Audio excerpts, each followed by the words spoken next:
Hello बच्चों, मैं हूं देवेंद्र सिंह और आपके लिए लेकर आया हूं ग्रेविटेशन चैप्टर का वन शॉट। इस वीडियो में अपन ग्रेविटेशन चैप्टर के थ्योरी को रिवाइज करेंगे जो आपके नीट के पेपर के लिए बहुत इंपॉर्टेंट है। चलिए स्टार्ट करते हैं। तो ग्रेविटेशन का जो पहला टॉपिक है वो है ग्रेविटेशनल फोर्स। आखिर क्या होता है ग्रेविटेशनल फोर्स, समझते हैं। देखो, gravitational force definition wise an attractive force acted between objects having masses.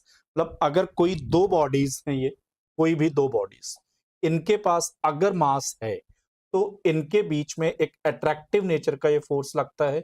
इस फोर्स को बोला जाता है ग्रेविटेशनल फोर्स। अब क्या है ग्रेविटेशनल फोर्स की प्रॉपर्टीज? तो प्रॉपर्टीज इधर लिख रखी हैं। It is always attractive. सबसे पहली कि ये जो फोर्स है ये हमेशा अट्रैक्टिव होगा। इलेक्ट्रोस्टैटिक फोर्स के तरीके से ये कभी अट्रैक्टिव या रिपल्सिव नहीं होगा, ये ऑलवेज अट्रैक्टिव होगा। Independent on medium between bodies, मतलब इन दोनों बॉडीज के बीच में यहाँ पे जो मर्जी मीडियम हो, वो एयर है, वाटर फील्ड है या वैक्यूम है, इससे कोई फर्क नहीं पड़ता। इन दोनों बॉडीज के बीच में जो लगने वाला ग्रेविटेशनल फोर्स है वो सारे मीडियम के लिए सारे केसेस में सेम आएगा।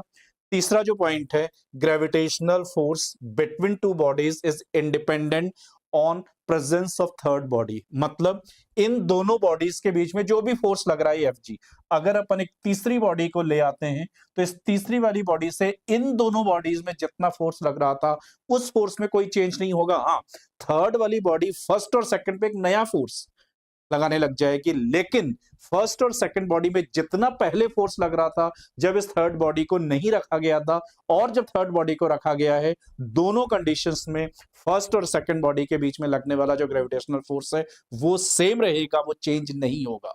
अगला जो पॉइंट है, force on a body is resultant of all forces due to individual bodies, so principle of superposition is valid.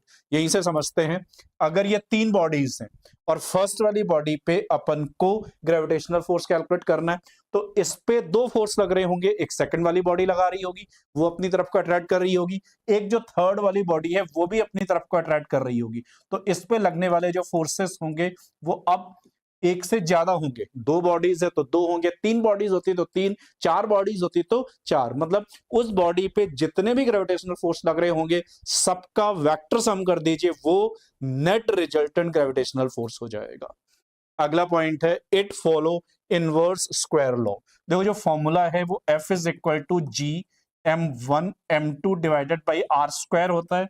इसमें ये सारा कुछ गिवन सिस्टम के लिए कांस्टेंट है, जिससे F proportional to 1 by R square, इसे बोला जाता है इनवर्स स्क्वायर लॉ।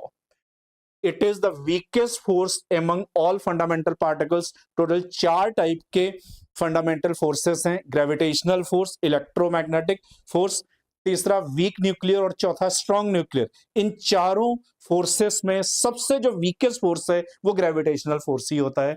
अगला point, it is the central force, means direction of force between two bodies are along the centre of both bodies. मतलब अगर कोई एक ही बॉडी है, दूसरी अपन स्मॉल बॉडी ले लेते हैं, तो इन दोनों के बीच में जो फोर्स लग रहा होगा वो इन दोनों के जो सेंटर को मीट करने वाली ये लाइन होगी इसी के अलोंग लगेगा, इसी के अलोंग इस पे फोर्स लगेगा।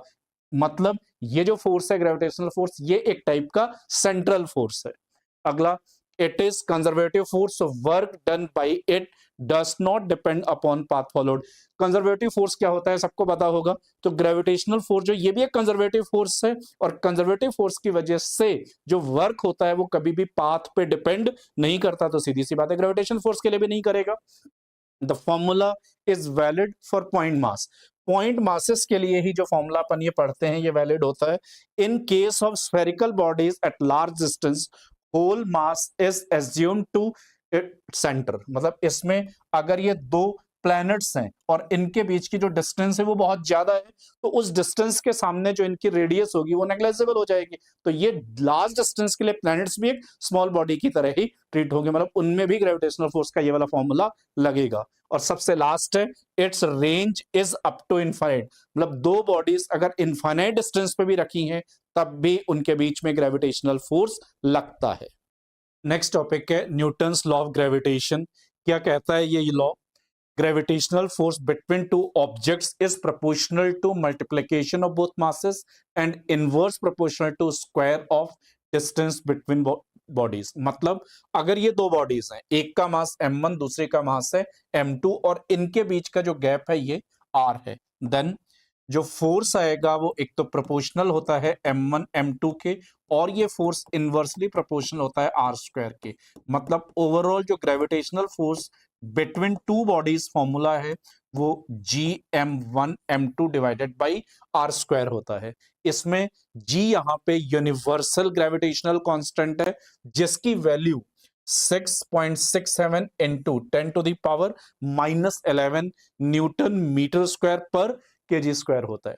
तो ये इस वाले फॉर्मूले से अपन दो बॉडीज के बीच में कितना ग्रेविटेशनल फोर्स होगा वो कैलकुलेट कर सकते हैं। एक बार इसको वेक्टर फॉर्म में भी देख लेते हैं। देखो इसमें जो अट्रैक्शन फोर्स होने की वजह से जो डायरेक्शन आएगी वो दोनों पे ग्रेविटेशनल फोर्स के टुवर्ड्स ईच अदर आएगी।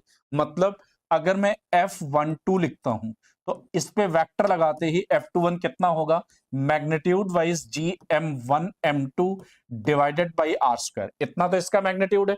अब इसकी डायरेक्शन बनानी है। देखो इसमें जो डायरेक्शन है F12 की 1 पे 2 की वजह से जो लगने वाला फोर्स है वो 2 1 के अलोंग आ रहा है, या कह लीजिए 1 2 से अपोजिट डायरेक्शन में आ रहा है, तो -r12 यूनिट वेक्टर, या फिर इसी को माइनस का gm1 m2 divided by r³ into r12 vector, कुछ ऐसा आ जाएगा। सिमिलरली F21 अगर लिखते हैं सेकंड बॉडी पे फर्स्ट की वजह से लगने वाला फोर्स, ये is equal to gm1 m2 divided by r square magnitude हो गया। अब देखिए सेकंड वाली बॉडी पे जो लगने वाला फोर्स है उसकी जो डायरेक्शन है वो r21 से अपोजिट है, तो -r21 यूनिट वेक्टर, या फिर माइनस का gm1 m2 divided by r³ and r21 vector. मतलब दोनों मैग्नीट्यूड वाइज तो इक्वल होंगे लेकिन जो डायरेक्शन है वो दोनों की एक दूसरे से अपोजिट होती है। मींस F12 इक्वल होता है माइनस ऑफ F21। मतलब दो बॉडीज उनके मास चाहे इक्वल हो चाहे डिफरेंस हो, और जो मास का डिफरेंस है वो चाहे जितना मर्जी हो, तब भी दोनों बॉडीज के बीच में जो लगने वाला ग्रेविटेशनल फोर्स है वो मैग्नीट्यूड वाइज हमेशा सेम और डायरेक्शन वाइज अपोजिट होता है। एग्जांपल वाइज हम कह सकते हैं अर्थ हमें जिस फोर्स से अपनी तरफ को अट्रैक्ट कर रही है एग्जैक्टली उतने ही फोर्स से हम भी अर्थ को अपनी तरफ को अट्रैक्ट करते हैं। अब ग्रेविटेशनल फोर्स के मैं एप्लीकेशन स्टार्ट कर रहा हूं। फर्स्ट एप्लीकेशन है net gravitational force on individual bodies. इस केस में अपन तीन डायग्राम के थ्रू किसी भी एक बॉडी पे लगने वाला नेट ग्रेविटेशनल फोर्स कैसे कैलकुलेट करना है वो सीखने जा रहे हैं। फर्स्ट वाले केस में दो ही बॉडीज हैं, दो में से किसी एक पे कितना ग्रेविटेशनल फोर्स लगेगा। सेकंड वाले केस में तीन बॉडीज हैं, उनमें से किसी एक पे कितना ग्रेविटेशनल फोर्स होगा। और जो लास्ट वाला केस है उसमें अगर चार बॉडीज हैं और स्क्वायर के कॉर्नर पे रखी हैं तो उसमें से किसी भी एक बॉडी पे कितना ग्रेविटेशनल फोर्स लगेगा। चलिए स्टार्ट करता हूं। देखो फर्स्ट वाले केस को तो अगर दो ही बॉडीज हैं तो अपन डायरेक्टली फॉर्मूला अप्लाई कर सकते हैं जो था F is equal to G, दोनों बॉडीज का मास जो कि m1 m2 दोनों m दे रखे हैं तो डिवाइडेड बाई r स्क्वायर। ये F is equal to G m square divided by r square. इतना ग्रेविटेशनल फोर्स लगेगा फर्स्ट वाली बॉडी पे भी और सेकंड वाली बॉडी पे भी, और दोनों का नेचर जो है वो अट्रैक्टिव है, तो दोनों की डायरेक्शन कुछ इस टाइप से हो जाएगी। ओवरऑल इस पे लगने वाला जो F नेट आएगा, इस पे लगने वाला जो F नेट होगा ये F net is equal to 0 हो जाएगा। देखो पूरे सिस्टम पे अगर अपन फोर्स देखते हैं तो दो फोर्सेस लग रहे हैं, दोनों की डायरेक्शन अपोजिट है और दोनों का मैग्नीट्यूड इक्वल है, तो F नेट 0 हो जाएगा। अब मैं आता हूं सेकंड वाले पे। तो सेकंड वाले केस में इस वाली बॉडी को मैंने चूज किया है, इस बॉडी पे अपन नेट ग्रेविटेशनल फोर्स कैलकुलेट करेंगे। इसके अलावा दो बॉडीज और दिख रही हैं अपन को, दोनों अपनी अपनी तरफ को अट्रैक्ट करेंगी। तो जो ऑरेंज कलर से मैंने दो फोर्स बना रखे हैं ये इन दोनों बॉडीज के लिए अट्रैक्शन फोर्स होंगे, नाम उनको F1 दे रहा हूं। दोनों बॉडीज का मास सेम है, ये भी m है, इस बॉडी का मास भी m है, और दोनों के डिस्टेंसेस भी इक्वल हैं जिसकी वजह से ये दोनों फोर्स भी सेम होंगे। तो दो फोर्स इस पे लग रहे हैं F1 एंड F1। अच्छा, इक्विलैटरल ट्रायंगल में अपन को पता है इनके बीच का जो एंगल होता है वो 60 डिग्री होता है। तो दो सेम मैग्नीट्यूड के फोर्स F1 एक दूसरे से 60 डिग्री पे लग रहे हैं। तो अगर ऐसा होता है, ये दो फोर्सेस हैं, इनके बीच का जो एंगल है ये 60 डिग्री है, ये भी F1 और ये भी F1 है। तो जो टोटल ग्रेविटेशनल फोर्स आएगा वो F1√3 हो जाएगा। हाँ, दो सेम फोर्सेस अगर 60 डिग्री पे लगते हैं तो √3 टाइम्स हो जाता है रिजल्टेंट। अगर दो सेम फोर्सेस 90 डिग्री पे लगते हैं तो √2 टाइम्स होता है। और अगर दो सेम फोर्सेस 120 डिग्री पे एक्ट करते हैं तो उनका जो रिजल्टेंट है वो सेम रहता है। तो यहां 60 डिग्री इनके बीच में एंगल होने की वजह से √3 टाइम्स हो जाएगा।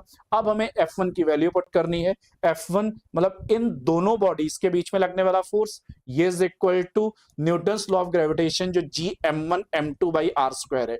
दोनों मासेस का सेम मास होने की वजह से m1 और m2 दोनों m होंगे, डिवाइडेड बाई जो भी इनके बीच की डिस्टेंस है वो l स्क्वायर है इनटू √3।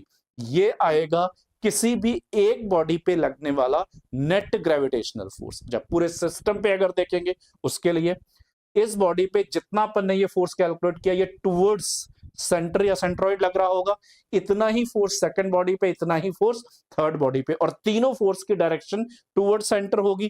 तो और ये तीनों फोर्सेस सेम है, तो जिनका रिजल्टेंट आएगा वो अपर वाले केस की तरह से फिर से जो एफ नेट पूरे सिस्टम के लिए होगा वो 0 हो जाएगा। चलिए थर्ड वाले केस पे चलता हूं। थर्ड वाले केस में टोटल 4 बॉडीज हैं। 4 बॉडीज में से इस वाली बॉडी को अपन चूज कर रहे हैं, इस पे बाकी तीनों अट्रैक्टिव फोर्स लगाएंगे।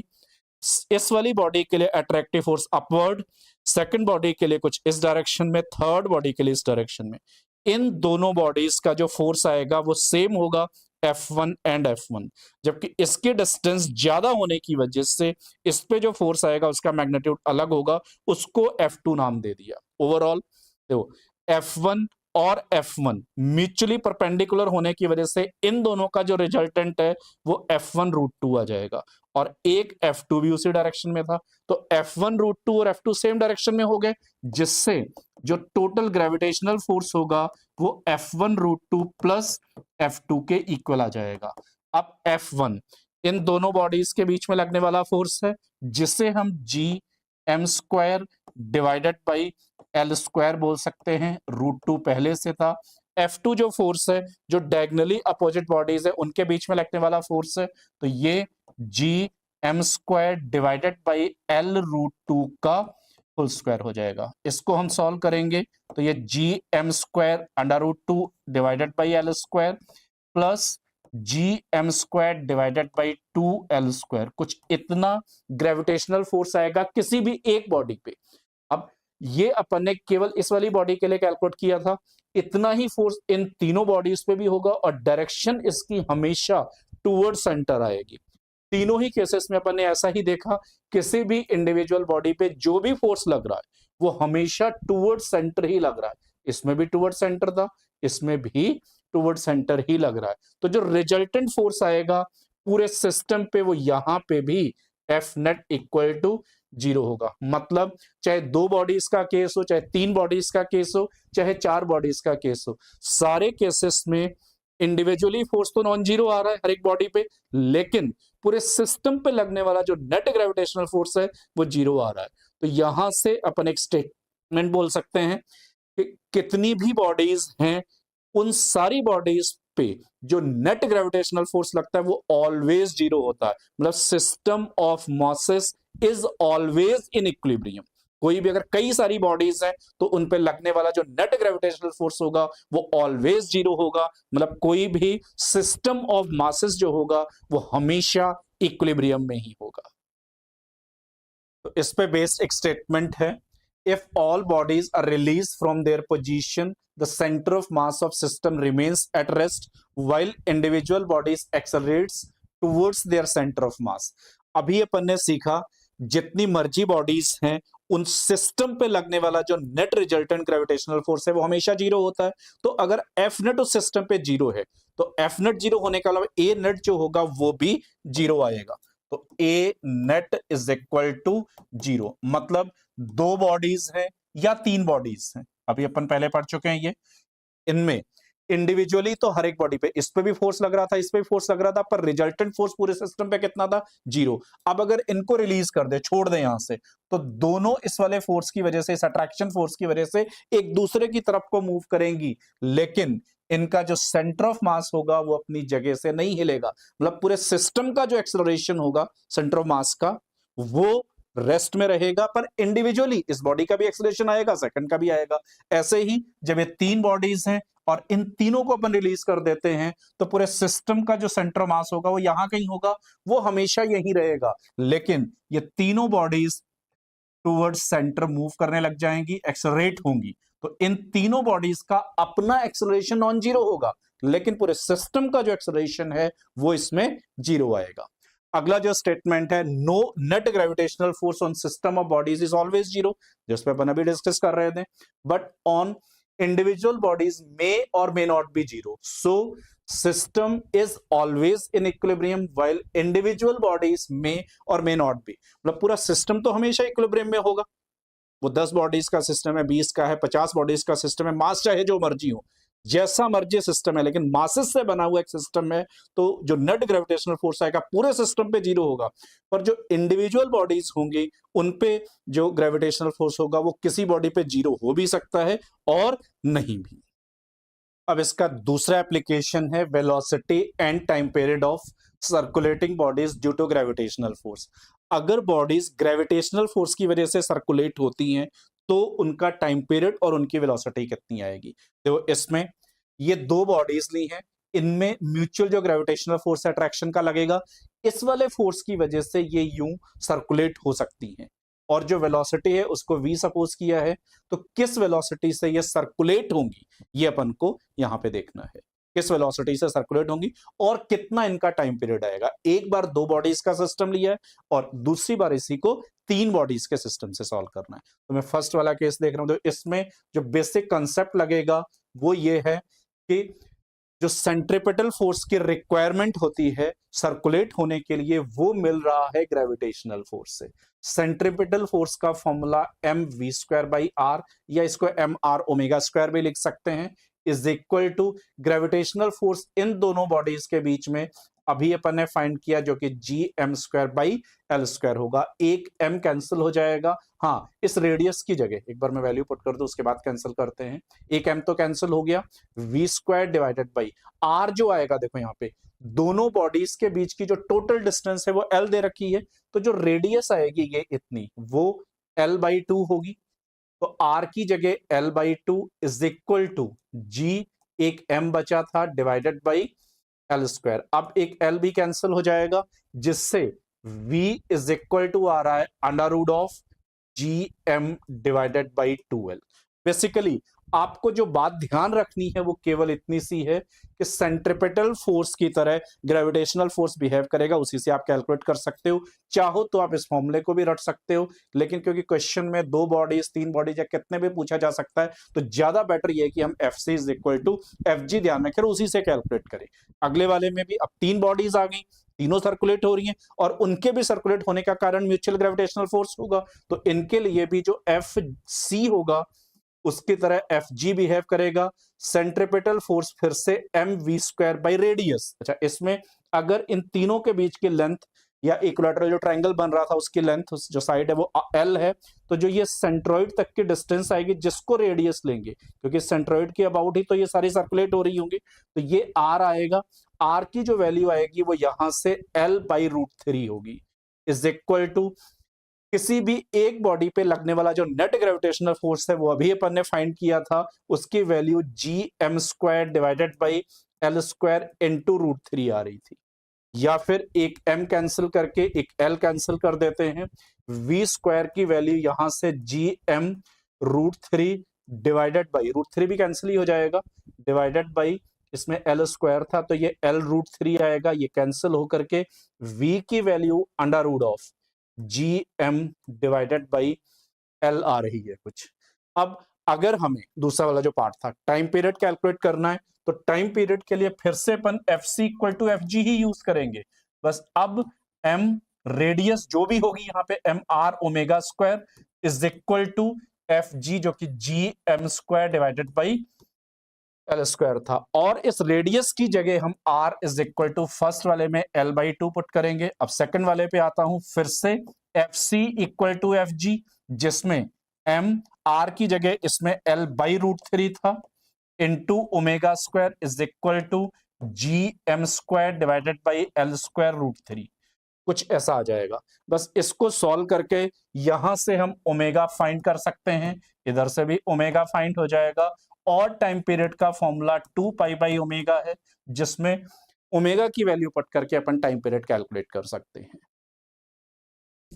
अगला टॉपिक है एक्सेलरेशन ड्यू टू ग्रेविटी।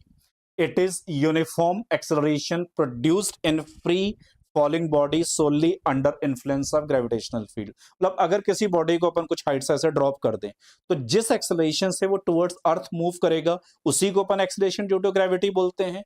हमें उस एक्सेलरेशन ड्यू टू ग्रेविटी का क्या फॉर्मूला होता है, किस पे डिपेंडेंसी होगी, और क्या उसकी यूनिट डायमेंशंस वगैरह होगी, वो फाइंड करनी है। तो ग्रेविटेशनल फोर्स का जो फॉर्मूला है F G is equal to M G है, जिसमें m मास और g acceleration due to gravity होता है। तो g equal to F G divided by m, कुछ ऐसा फॉर्मूला आ रहा है यहां पे g का। अगर हम इसको वेक्टर फॉर्म में रिप्रेजेंट करें तो g और f यहां पे जो ग्रेविटेशनल फोर्स है ये आपस में वेक्टर होंगे। तो एक डेफिनेशन ये भी बन सकती है, acceleration due to gravity is gravitational force per unit mass. Acceleration due to gravity is force, gravitational force acted on per unit mass of body. अब इसके लिए क्या यूनिट आएगी, देखो यूनिट यहीं से समझ में आ रही है, एफ जी मतलब न्यूटन, फोर्स डिवाइडेड बाई के जी, या इसी को क्योंकि एक्सेलरेशन है न्यूटन की वैल्यू पुट कर देंगे तो ये मीटर पर सेकंड स्क्वायर भी आ जाएगा। डायमेंशन एक्सेलरेशन की एल टी माइनस टू होती है, क्वांटिटी ये वेक्टर है, क्वांटिटी है ये वेक्टर। अब वेक्टर क्वांटिटी है तो डायरेक्शन जरूर होगी, और डायरेक्शन यहां से अलोंग एफ जी, मतलब जो ग्रेविटेशनल फोर्स की डायरेक्शन है वही डायरेक्शन आएगी। मींस अगर कोई एक ये बॉडी है, इस बॉडी की वजह से यहां पे मुझे डायरेक्शन कैलकुलेट करनी है, ये एक पॉइंट है P, तो यहां पे एक मैं पॉइंट मास रख देता हूं। तो इस मास पे अट्रैक्शन की वजह से जो फोर्स आएगा कुछ इधर को आएगा, क्योंकि ये फर्स्ट वाली बॉडी इसको अट्रैक्ट करेगी, तो जो ग्रेविटेशनल फोर्स की डायरेक्शन होगी वही सेम डायरेक्शन आती है एक्सेलरेशन ड्यू टू ग्रेविटी की, मतलब हमेशा टुवर्ड्स बॉडी। तो हम इसे अलोंग एफ जी या फिर टुवर्ड्स बॉडी भी लिख सकते हैं। इसके अलावा comparison of inertial and gravitational mass, क्या होता है इनर्शियल मास और क्या होता है ग्रेविटेशनल मास, एक बार इसको भी समझ लेते हैं। देखो इसके लिए F is equal to M A और F is equal to M G, ये दो फॉर्मूले लिखे हैं।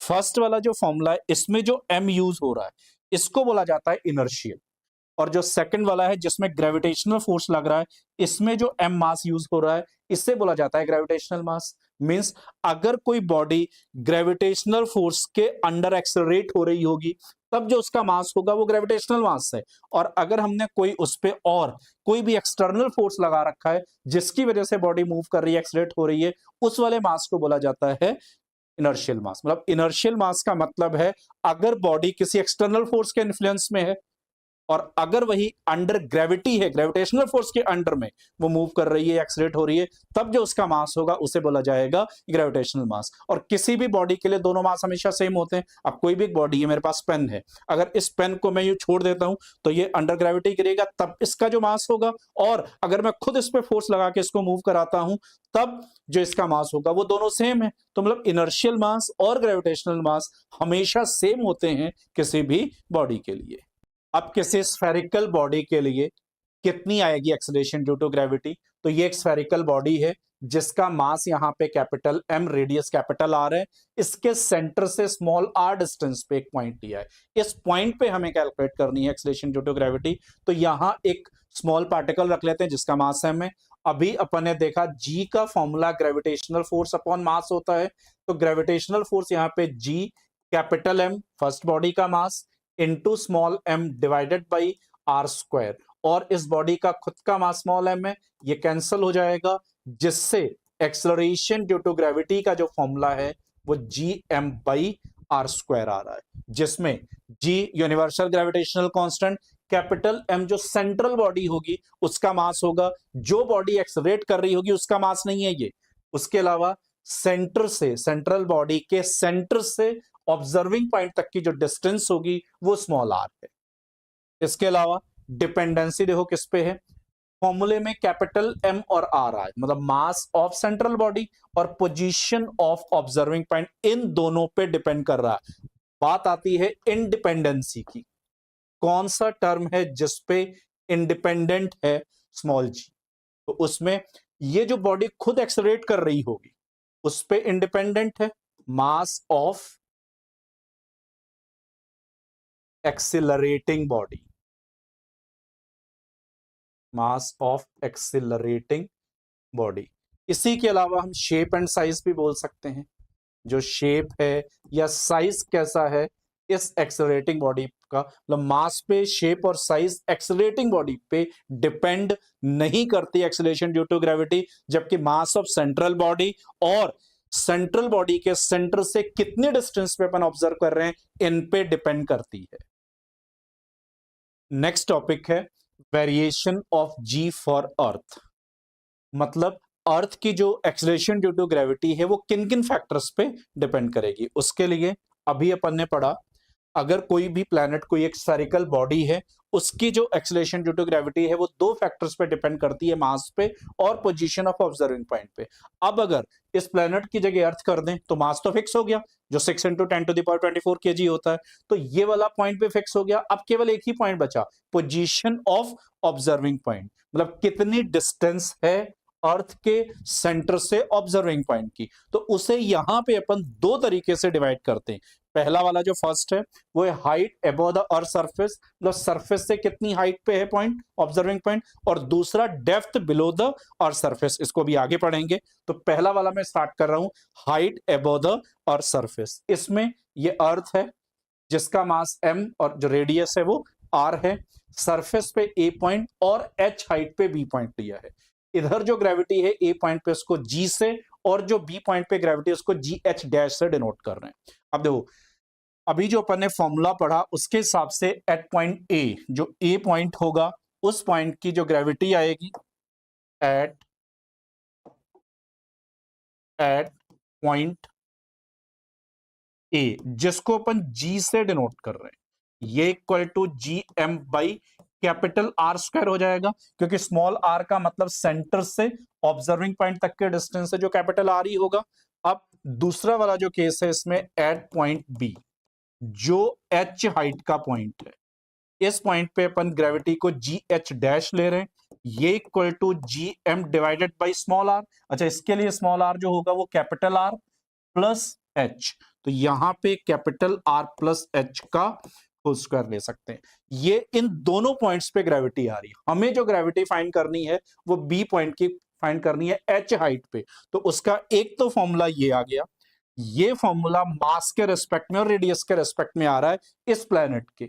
लेकिन अगर अपन इन दोनों को कंपेयर करना चाहें तो फिर gh dash divided by g equal to gm upon में r प्लस h का whole square and divided by gm/r²।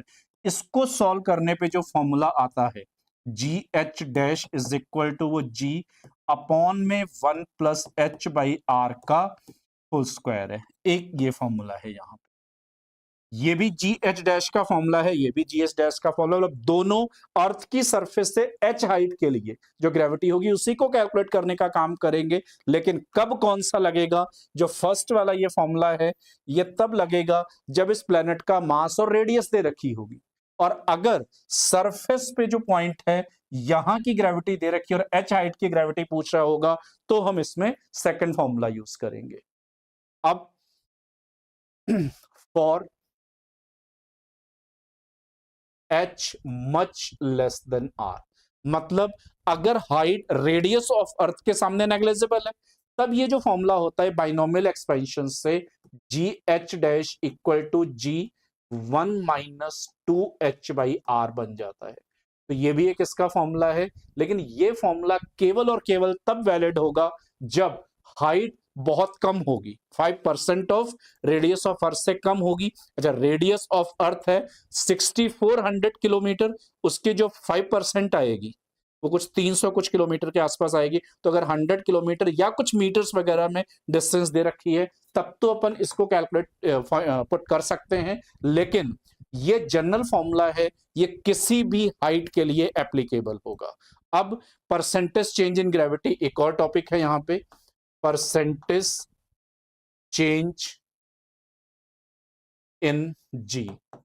Gravity में जो परसेंटेज चेंज होगा केवल इस वाली कंडीशन के लिए, उसके लिए फॉर्मूला है del G by G is equal to 2h/r। अभी जो मैंने फॉर्मूला लिखा है ये फ्रैक्शनल चेंज है, ये बेसिकली फ्रैक्शनल है, इसी को अपन 100 से मल्टीप्लाई कर देंगे तो del G by G into 100 is equal to 2h/r into 100। ये जो फॉर्मूला है ये परसेंटेज चेंज हो जाएगा, ये वाला जो फॉर्मूला था फ्रैक्शनल चेंज इन ग्रेविटी। पर ये दोनों फॉर्मूले h much less than r के लिए ही वैलिड होंगे जब हाइट रेडियस ऑफ अर्थ के सामने बहुत कम होगी। अगर हाइट ज्यादा है तो यही फॉर्मूला हमें यूज करना होगा।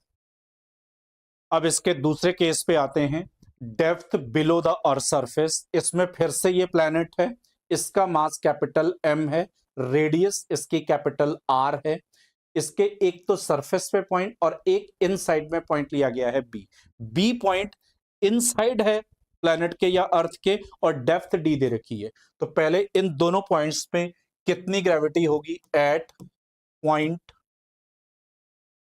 A। G से इसको डिनोट कर रहे हैं, ये Gm/r² होगा।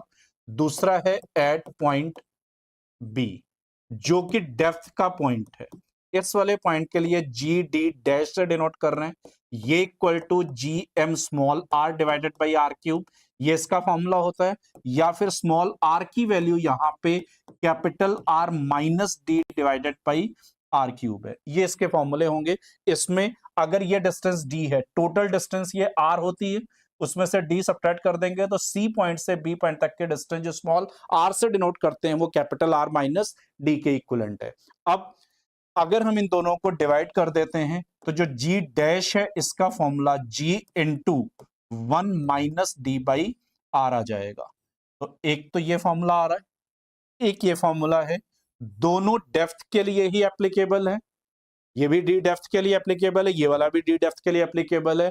फिर से पिछले वाले केस की तरह कब कौन सा लगेगा, ये तब लगेगा जब मास और रेडियस दे रखी होंगी प्लैनेट की, और ये तब लगेगा जब सरफेस की ग्रेविटी दे रखी है और डेप्थ की ग्रेविटी हमसे पूछ रहा होगा। इसमें भी परसेंटेज या fractional change in gravity, percentage change in gravity height और सरफेस, सॉरी डेप्थ और सरफेस के साथ में, तो उसके लिए पिछले वाले की तरह del G by G is equal to, उसमें 2h/r आया था, इसमें जो फॉर्मूला आ रहा है वो d/r है। और इसमें पिछले वाले की तरीके से कोई कंडीशन नहीं है कि h बहुत लेस होना चाहिए या बहुत ज्यादा होना चाहिए। यहां पे ये जो फॉर्मूला था और ये वाले फॉर्मूले तभी वैलिड थे जब h की वैल्यू मच लेस थी r से, लेकिन डेप्थ के लिए ऐसी कोई कंडीशन नहीं है, ये फॉर्मूला कितनी भी डेप्थ के लिए वैलिड होता है। ये फ्रैक्शनल चेंज के लिए होगा, परसेंटेज चेंज के लिए del G by G into 100 is equal to d/r into 100, कुछ ऐसा फॉर्मूला लग जाएगा। हमने हाइट और डेप्थ के साथ कैसे अर्थ या किसी भी प्लैनेट की acceleration due to gravity change होती वो देख लिया। अब उसके ग्राफ पे आते हैं। देखो, हाइट के लिए जो फॉर्मूला पड़ा वो Gm/r² था, और जो डेप्थ के लिए फॉर्मूला था वो Gm/r डिवाइडेड बाई r³ था। अब हाइट के लिए g जो है वो r² के इनवर्सली प्रोपोर्शनल, जबकि डेप्थ के लिए ये डायरेक्टली प्रोपोर्शनल है, GD proportional to r and GH proportional to 1/r²। ये प्लैनेट या अर्थ है, इसके सेंटर ये वाला पॉइंट हो जाएगा, यहां पे इसकी सरफेस होगी और ये पूरा पार्ट आउटसाइड आएगा। मैं स्मॉल g और r के साथ में ग्राफ बना रहा हूं, तो सेंटर पे जो ग्रेविटी है वो 0 है। इनसाइड यहां से लेकर के इस वाले पार्ट में जब तक इनसाइड रहेंगे अर्थ के ये इस वाले पार्ट में, तब तक G प्रोपोर्शनल टू R है, तो जो ग्राफ आएगा वो स्ट्रेट लाइन आएगा, सरफेस पे मैक्सिमम होती है ग्रेविटी और आउटसाइड में फिर डिक्रीज होने लग जाएगी, और यहां पे G प्रोपोर्शनल टू 1/r² है। 3 पॉइंट इधर पे फाइंड किए हैं एट सेंटर। सेंटर के लिए D की वैल्यू R हो जाएगी, तो जो फॉर्मूला था GD डैश का, ये इक्वल टू G 1 - D/R है। D और R के सेम पुट करने पे ये 0 आ जाएगा। ऐसे ही इनफाइनाइट हाइट पे अगर जाते हैं तो इनफाइनाइट हाइट के लिए जो GH डैश का फॉर्मूला था वो G/1 + h/r का होल स्क्वायर है। इसमें H के इनफाइनाइट पुट होते ही ग्रेविटी फिर से 0 हो जाएगी। अब आते हैं सरफेस पे। सरफेस के लिए Gm/R का स्क्वायर होगा। G की वैल्यू, M की वैल्यू और रेडियस ऑफ अर्थ पुट करने के बाद इसको सॉल्व करने पे ये 9.8 मीटर/सेकंड स्क्वायर आता है। मतलब अर्थ की सरफेस पे जो ग्रेविटी है वो 9.8 मीटर/सेकंड स्क्वायर है। सेंटर पे भी 0 होती है और इनफाइनाइट डिस्टेंस पे जाने पे भी 0। अब अगर अपन सेंटर से स्टार्ट करते हैं तो सेंटर पे ग्रेविटी है 0। जैसे जैसे सेंटर से सरफेस की तरफ आते जाएंगे ग्रेविटी बढ़ती जाएगी। ग्रेविटी मैक्सिमम होती है सरफेस पे जो 9.8 मीटर/सेकंड स्क्वायर है, और बाहर जाने पे फिर से डिक्रीज होने लग जाती है और ये इनफाइनाइट डिस्टेंस पे जाकर के 0 हो जाती है। अब यहां पे एक स्फेरिकल बॉडी है जिसका मास m और रेडियस कैपिटल R है। इसमें एक छोटी सी बॉडी है जिसका मास है स्मॉल m। इससे हम B पॉइंट से A पॉइंट तक मूव कराते हैं तो हमने जितना भी वर्क किया होगा अगेंस्ट ग्रेविटेशनल फोर्स, वही इन दोनों पॉइंट की पोटेंशियल एनर्जी का डिफरेंस होगा। और उसका जो फॉर्मूला है ये है delta PE is equal to -m integration of GdR distance wise RB से लेकर के RA तक, जो भी इनिशियल पॉइंट से लेकर के फाइनल पॉइंट तक, जिसको R final minus R initial भी लिख सकते हैं। अब ये डेल्टा PE का फॉर्मूला है। अगर हमें पोटेंशियल एनर्जी लिखनी होगी तो जो डेल PE आएगा तब equal to -m integration of GdR from infinite to R हो जाएगा। अगर B से A तक हम बॉडी को लेकर के आते हैं तब जो चेंज इन पोटेंशियल एनर्जी आएगा उसमें -m इंटीग्रेशन ऑफ GdR में जो लिमिट्स आएंगी वो B के डिस्टेंस से A तक की डिस्टेंस होगी। पर अगर इस B पॉइंट को इनफाइनाइट पे शिफ्ट कर दिया जाए तब यही डिस्टेंस इनफाइनाइट से R आ जाएगी। ये B से A तक का पोटेंशियल एनर्जी का डिफरेंस है, जबकि ये इनफाइनाइट से R डिस्टेंस वाले पॉइंट तक का जो पोटेंशियल एनर्जी का डिफरेंस होगा। अब अगर हम फाइनल पोटेंशियल एनर्जी PE लिखेंगे तो ये -m integration of GdR from infinite to R plus potential energy at infinite. लेकिन इनफाइनाइट की पोटेंशियल एनर्जी बाय डिफॉल्ट 0 ली जाती है, तो at infinite potential energy equal to 0, ये है by default. Means potential energy का जो फॉर्मूला बन गया ये is equal to -m integration of GdR from infinite to R। लेकिन इस कंडीशन के लिए potential energy at infinite should B 0, जैसा कि अपन ने डेफिनेशन में भी लिखा है। अगर इनफाइनाइट पे पोटेंशियल एनर्जी 0 है तो इनफाइनाइट से उस पॉइंट तक बॉडी को लाने में जितना भी वर्क करना पड़ेगा अगेंस्ट ग्रेविटेशनल फोर्स, वो उस सिस्टम की ग्रेविटेशनल पोटेंशियल एनर्जी होती है।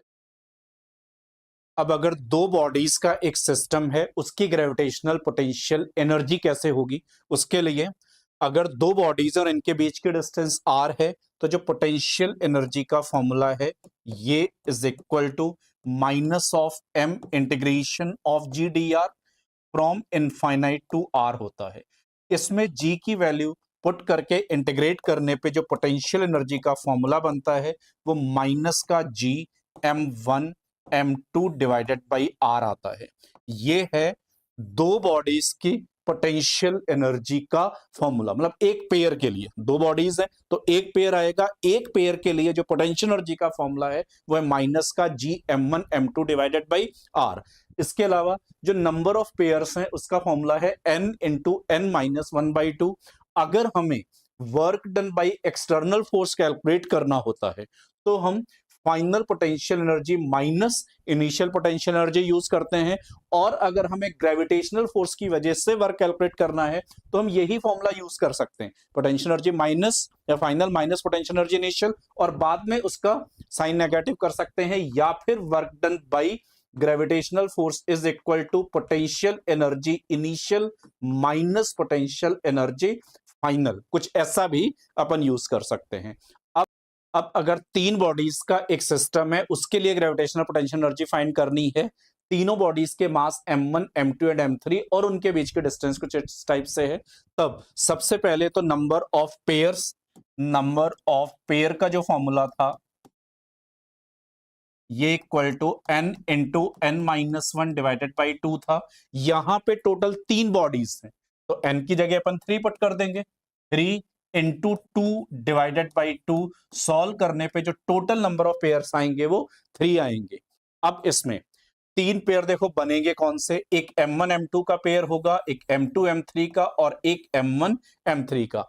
तीन पेयर्स हैं, तीनों की पोटेंशियल एनर्जी लिख करके उनका सम कर देंगे, जिसमें PE इज इक्वल टू पहला वाला जो पेयर है उसमें मास m1 और m2 है, पोटेंशियल एनर्जी माइनस का Gm1 m2 divided by R12 आएगी। ये है m1 और m2 वाले पेयर की पोटेंशियल एनर्जी, अब माइनस का साइन। दूसरा वाला जो पेयर है वो m1 m3 है, तो Gm1 m3 divided by R13, ये दूसरे वाले पेयर के लिए हो गया।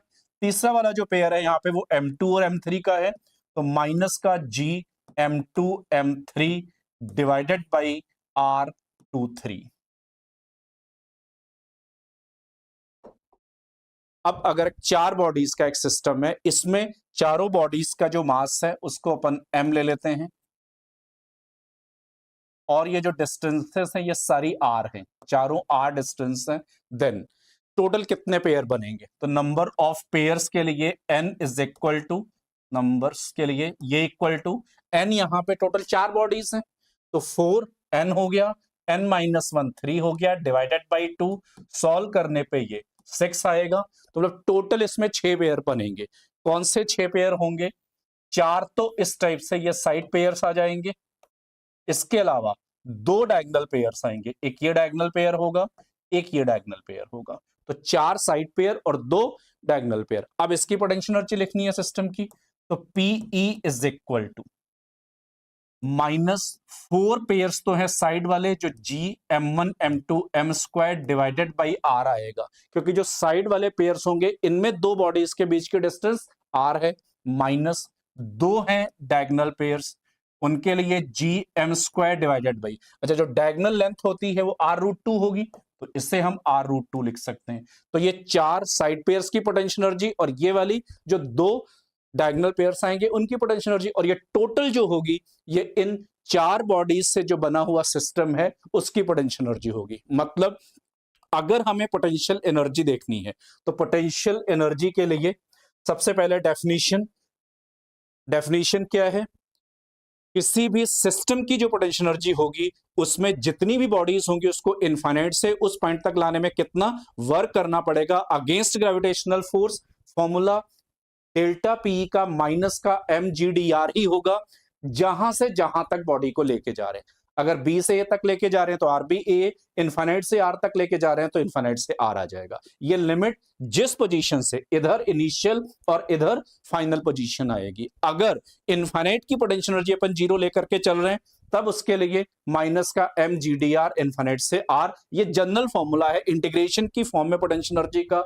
अगर दो बॉडीज का एक सिस्टम है तो उसके लिए माइनस का Gm1 m2 divided by R, ये एक पेयर के लिए फॉर्मूला आएगा।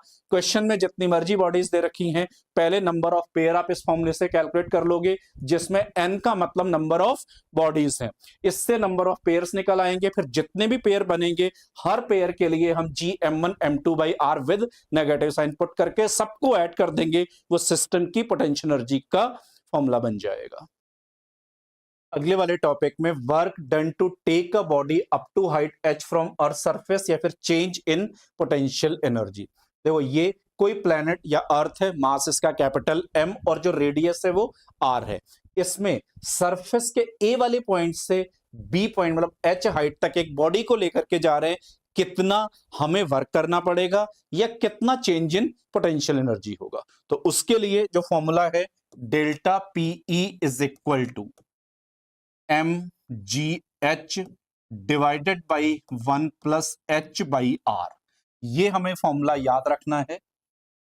ये पोटेंशियल एनर्जी के डिफरेंस का फॉर्मूला होगा ए से बी तक के, या फिर सरफेस से, किसी भी प्लेनेट के सरफेस से एच हाइट तक का जो पोटेंशियल एनर्जी का डिफरेंस होगा उसका फॉर्मूला है, जिसमें एम वो मास है जिस बॉडी को लेके जा रहे हैं, ये प्लेनेट का नहीं, जिस बॉडी को हम लेके जा रहे हैं उस बॉडी का मास है, जी जो भी प्लेनेट होगा उसकी acceleration due to gravity at surface है, एच हाइट है और आर इसकी रेडियस है। अब अगर इसमें height n times of radius दे रखी है, ये बोला गया है कि जो हाइट है ये रेडियस की n टाइम्स है, इसमें वैल्यू पुट कर देते हैं तो delta PE is equal to mgnr divided by 1 plus nr divided by r। तो r से r कैंसिल हो जाएगा, जिससे ये इज इक्वल टू mgr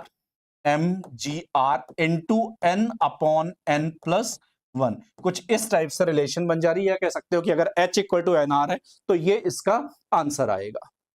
अब देखो इसी फॉर्मूले में अगर h की वैल्यू बहुत लेस कर दी जाए r से, देन h बाई r जो होगा वो मच लेस देन 1 हो जाएगा। अब इसमें हम h बाई r को 1 के सामने नेग्लेक्ट कर सकते हैं, जिससे डेल्टा PE का जो फॉर्मूला है वो mgh डिवाइडेड बाई 1 प्लस 0 या फिर mgh आ जाएगा। तो mgh ये वर्क पर एनर्जी जब चैप्टर पढ़ते हैं जिसमें हाइट बहुत लेस दे रखी है, कुछ मीटर्स में दे रखी होती है, तब अपन ये वाला फॉर्मूला यूज करते हैं, लेकिन एक्चुअल फॉर्मूला है mgh divided by 1 plus h by r। कब किस फॉर्मूले को यूज करना है, ये फॉर्मूला तब लगेगा जब हाइट रेडियस ऑफ प्लैनेट की 5% से कम है, जैसे कुछ मीटर्स में या कुछ 100 या 50 किलोमीटर टाइप है तब भी ये चल जाएगा। मीटर्स में तो चलेगा, 10 20 50 100 मीटर होगा तब तो ये चलना ही चलना है।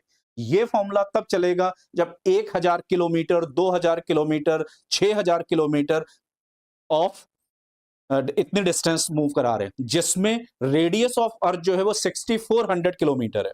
तो 6400 किलोमीटर के सामने 1000 2000 3000 4000 किलोमीटर अब नेग्लेजिबल डिस्टेंस नहीं है। इसके लिए हमें ये formula mgh upon 1 plus h by r he use करना होता है। अब मैकेनिकल एनर्जी कंजर्वेशन स्टार्ट करते हैं। इसमें दो स्टेटमेंट हैं। फर्स्ट है if mechanical energy is less than 0 then system will be bound. If mechanical energy is greater than or equal to 0 then system will be unbound। ये दूसरा statement है। First वाले में मैकेनिकल एनर्जी जो है ये लेस देन 0 का मतलब अगर ये नेगेटिव है तो नेगेटिव होने का मतलब जो सिस्टम होगा वो बाउंड होगा। अच्छा, बाउंड सिस्टम का मतलब क्या है, अगर ये कोई एक प्लैनेट है, यहां पे एक कोई बॉडी रखी हुई है, अगर ये बॉडी इसके ग्रेविटेशनल फील्ड के अंदर है तो हम बोलेंगे ये बाउंड है, क्योंकि ग्रेविटी उसको अपनी तरफ को खींच रही है। तो ये बॉडी इस प्लैनेट के लिए बाउंड बोली जाएगी। और इस सिस्टम की अगर अपन मैकेनिकल एनर्जी कैलकुलेट करेंगे तो वो जो मैकेनिकल एनर्जी है वो नेगेटिव आएगी। पर अगर ये एक प्लैनेट है, इससे इनफाइनाइट डिस्टेंस यहां पे है मान लो, तो यहां पे अगर कोई दूसरी बॉडी है, इस बॉडी को अपन ने इस जगह पहुंचा दिया, अब ये इनफाइनाइट डिस्टेंस पे है, अब इस सिस्टम की जो मैकेनिकल एनर्जी होगी वो 0 हो जाएगी। तो मैकेनिकल एनर्जी अगर किसी भी सिस्टम की 0 है, इसका मतलब बॉडी उस प्लेनेट की ग्रेविटी से बाहर जा चुकी है। और अगर पॉजिटिव आ रही है तब भी ऐसा ही होगा। मैकेनिकल एनर्जी अगर पॉजिटिव है तो पॉजिटिव का मतलब क्या है, इनफाइनाइट पे जाने के बाद भी इसके पास काइनेटिक एनर्जी, बॉडी अभी भी मूव कर रही है तो भी अनबाउंड हो जाएगी। तो अगर मैकेनिकल एनर्जी पॉजिटिव या 0 है तो सिस्टम अनबाउंड होगा। अनबाउंड का मतलब वो बॉडी उस प्लैनेट की ग्रेविटी से बाहर जा चुकी होगी। और अगर मैकेनिकल एनर्जी सिस्टम की नेगेटिव है, इसका मतलब सिस्टम अभी बाउंड है, मतलब बॉडी उस प्लैनेट की ग्रेविटी के इनसाइड में ही है। अब कैसे मैकेनिकल एनर्जी कंजर्वेशन के एप्लीकेशन होंगे उन पे आते हैं। तो एप्लीकेशन में application of mechanical energy conservation, इसमें 3 एप्लीकेशन अपन को पढ़ने हैं, जिनमें से पहला है एस्केप वेलोसिटी। सबसे पहले एस्केप वेलोसिटी होती क्या है? Definition wise escape velocity at any point inside gravitational field of any planet is that minimum speed with which a body is projected from that point and it goes outside of gravitational field of that planet। बिल्कुल simple सी language में कि किस minimum speed से फेंका जाए कि वो ball या वो जिसको जो प्रोजेक्टाइल था वो प्लेनेट की ग्रेविटी से बाहर चला जाए। सिंपल सी कहानी, मिनिमम स्पीड जिससे कि ग्रेविटी से हम उसको बाहर निकाल पाए, वो वापस कभी ना आ पाए, उसको बोला जाता है एस्केप स्पीड। अब एक प्लेनेट है, मास इसका m और रेडियस इसकी r है, एक बॉडी इसके सरफेस से फेंकी जा रही है जिसका मास स्मॉल m है और एस्केप स्पीड है v। तो इसके लिए अपन फॉर्मूला लिख रहे हैं, पहला एट सरफेस है, अगर सरफेस पे एट सरफेस मतलब VE is equal to under root of 2G capital M divided by R या फिर under root of 2G capital R। ये है सरफेस ऑफ प्लेनेट पे एस्केप स्पीड का फॉर्मूला, जिसमें 2 और G आप अंडरस्टूड है, M यहां पे प्लेनेट का मास है और R प्लेनेट की रेडियस है। सेकंड वाले फॉर्मूले में R तो प्लेनेट की रेडियस होगी, G का मतलब acceleration due to gravity at surface of planet है, और ये जो दोनों फॉर्मूले हैं ये सरफेस के लिए एप्लीकेबल है। अब एट हाइट h, अगर h हाइट पे देख रहे हैं तो यही escape speed under root of 2gm divided by small r, जिसे हम 2gm divided by capital R plus H लिख सकते हैं। मतलब अगर हम इस बॉल को यहां से थ्रो कर रहे हैं तो जो ये टोटल डिस्टेंस आएगी जिसको स्मॉल r बोलेंगे, उसमें ये इतने डिस्टेंस कैपिटल R और ये वाली हाइट H होगी। तो स्मॉल r फॉर्मूला आएगा, इसमें कैपिटल R आएगा, स्मॉल r की जगह कैपिटल R प्लस H हो जाएगा। अर्थ के लिए फॉर अर्थ ये अंडर रूट 2GR या इसकी वैल्यू 11.2 किलोमीटर पर सेकंड आती है। मतलब अर्थ की सरफेस से अगर हम किसी बॉल को थ्रो कर रहे हैं तो हमें उसे कम से कम 11.2 किलोमीटर पर सेकंड से फेंकना पड़ेगा, वो भी अगर एटमॉस्फेयर नहीं है, आइडियल कंडीशंस में। अगर हम हाइट पे चले जाएंगे, किसी भी हाइट से फेंकेंगे तो हमें और कम स्पीड 11.2 किलोमीटर पर सेकंड से भी कुछ कम स्पीड से फेंकना पड़ेगा। लेकिन ये जो वैल्यू लिखी है ये केवल अर्थ के लिए है, लेकिन फॉर्मूले किसी भी प्लेनेट के लिए एप्लीकेबल होंगे। इसके अलावा अब डिपेंडेंसी और इंडिपेंडेंसी लिखी हुई है। पहले dependency, mass, density, shape, size of planet. Planet के मास पे, उसका साइज शेप कैसा है, उसकी डेंसिटी क्या, इन सारे फैक्टर्स पे एस्केप वेलोसिटी डिपेंड करती है। पोजीशन ऑफ प्रोजेक्शन पे, मतलब सरफेस से फेंका गया या कुछ हाइट से फेंका गया, इस पे भी डिपेंड करेगी। इंडिपेंडेंसी में mass, density, shape, size of projected body, जिस बॉडी को हमने थ्रो किया गया उसका मास कितना है, उसकी डेंसिटी क्या, शेप कैसा या साइज कैसा, इन सारी चीजों पे डिपेंड नहीं करेगी। दूसरा डायरेक्शन ऑफ प्रोजेक्शन, मतलब यहां से बॉल को वर्टिकली अपवर्ड या किसी भी डायरेक्शन में फेंका गया है, इससे कोई फर्क नहीं पड़ता। अगर अपन ने इस स्पीड से थ्रो कर दिया है, किसी भी डायरेक्शन में थ्रो करें, वो बॉडी उस प्लैनेट की ग्रेविटी से बाहर चली ही जाएगी।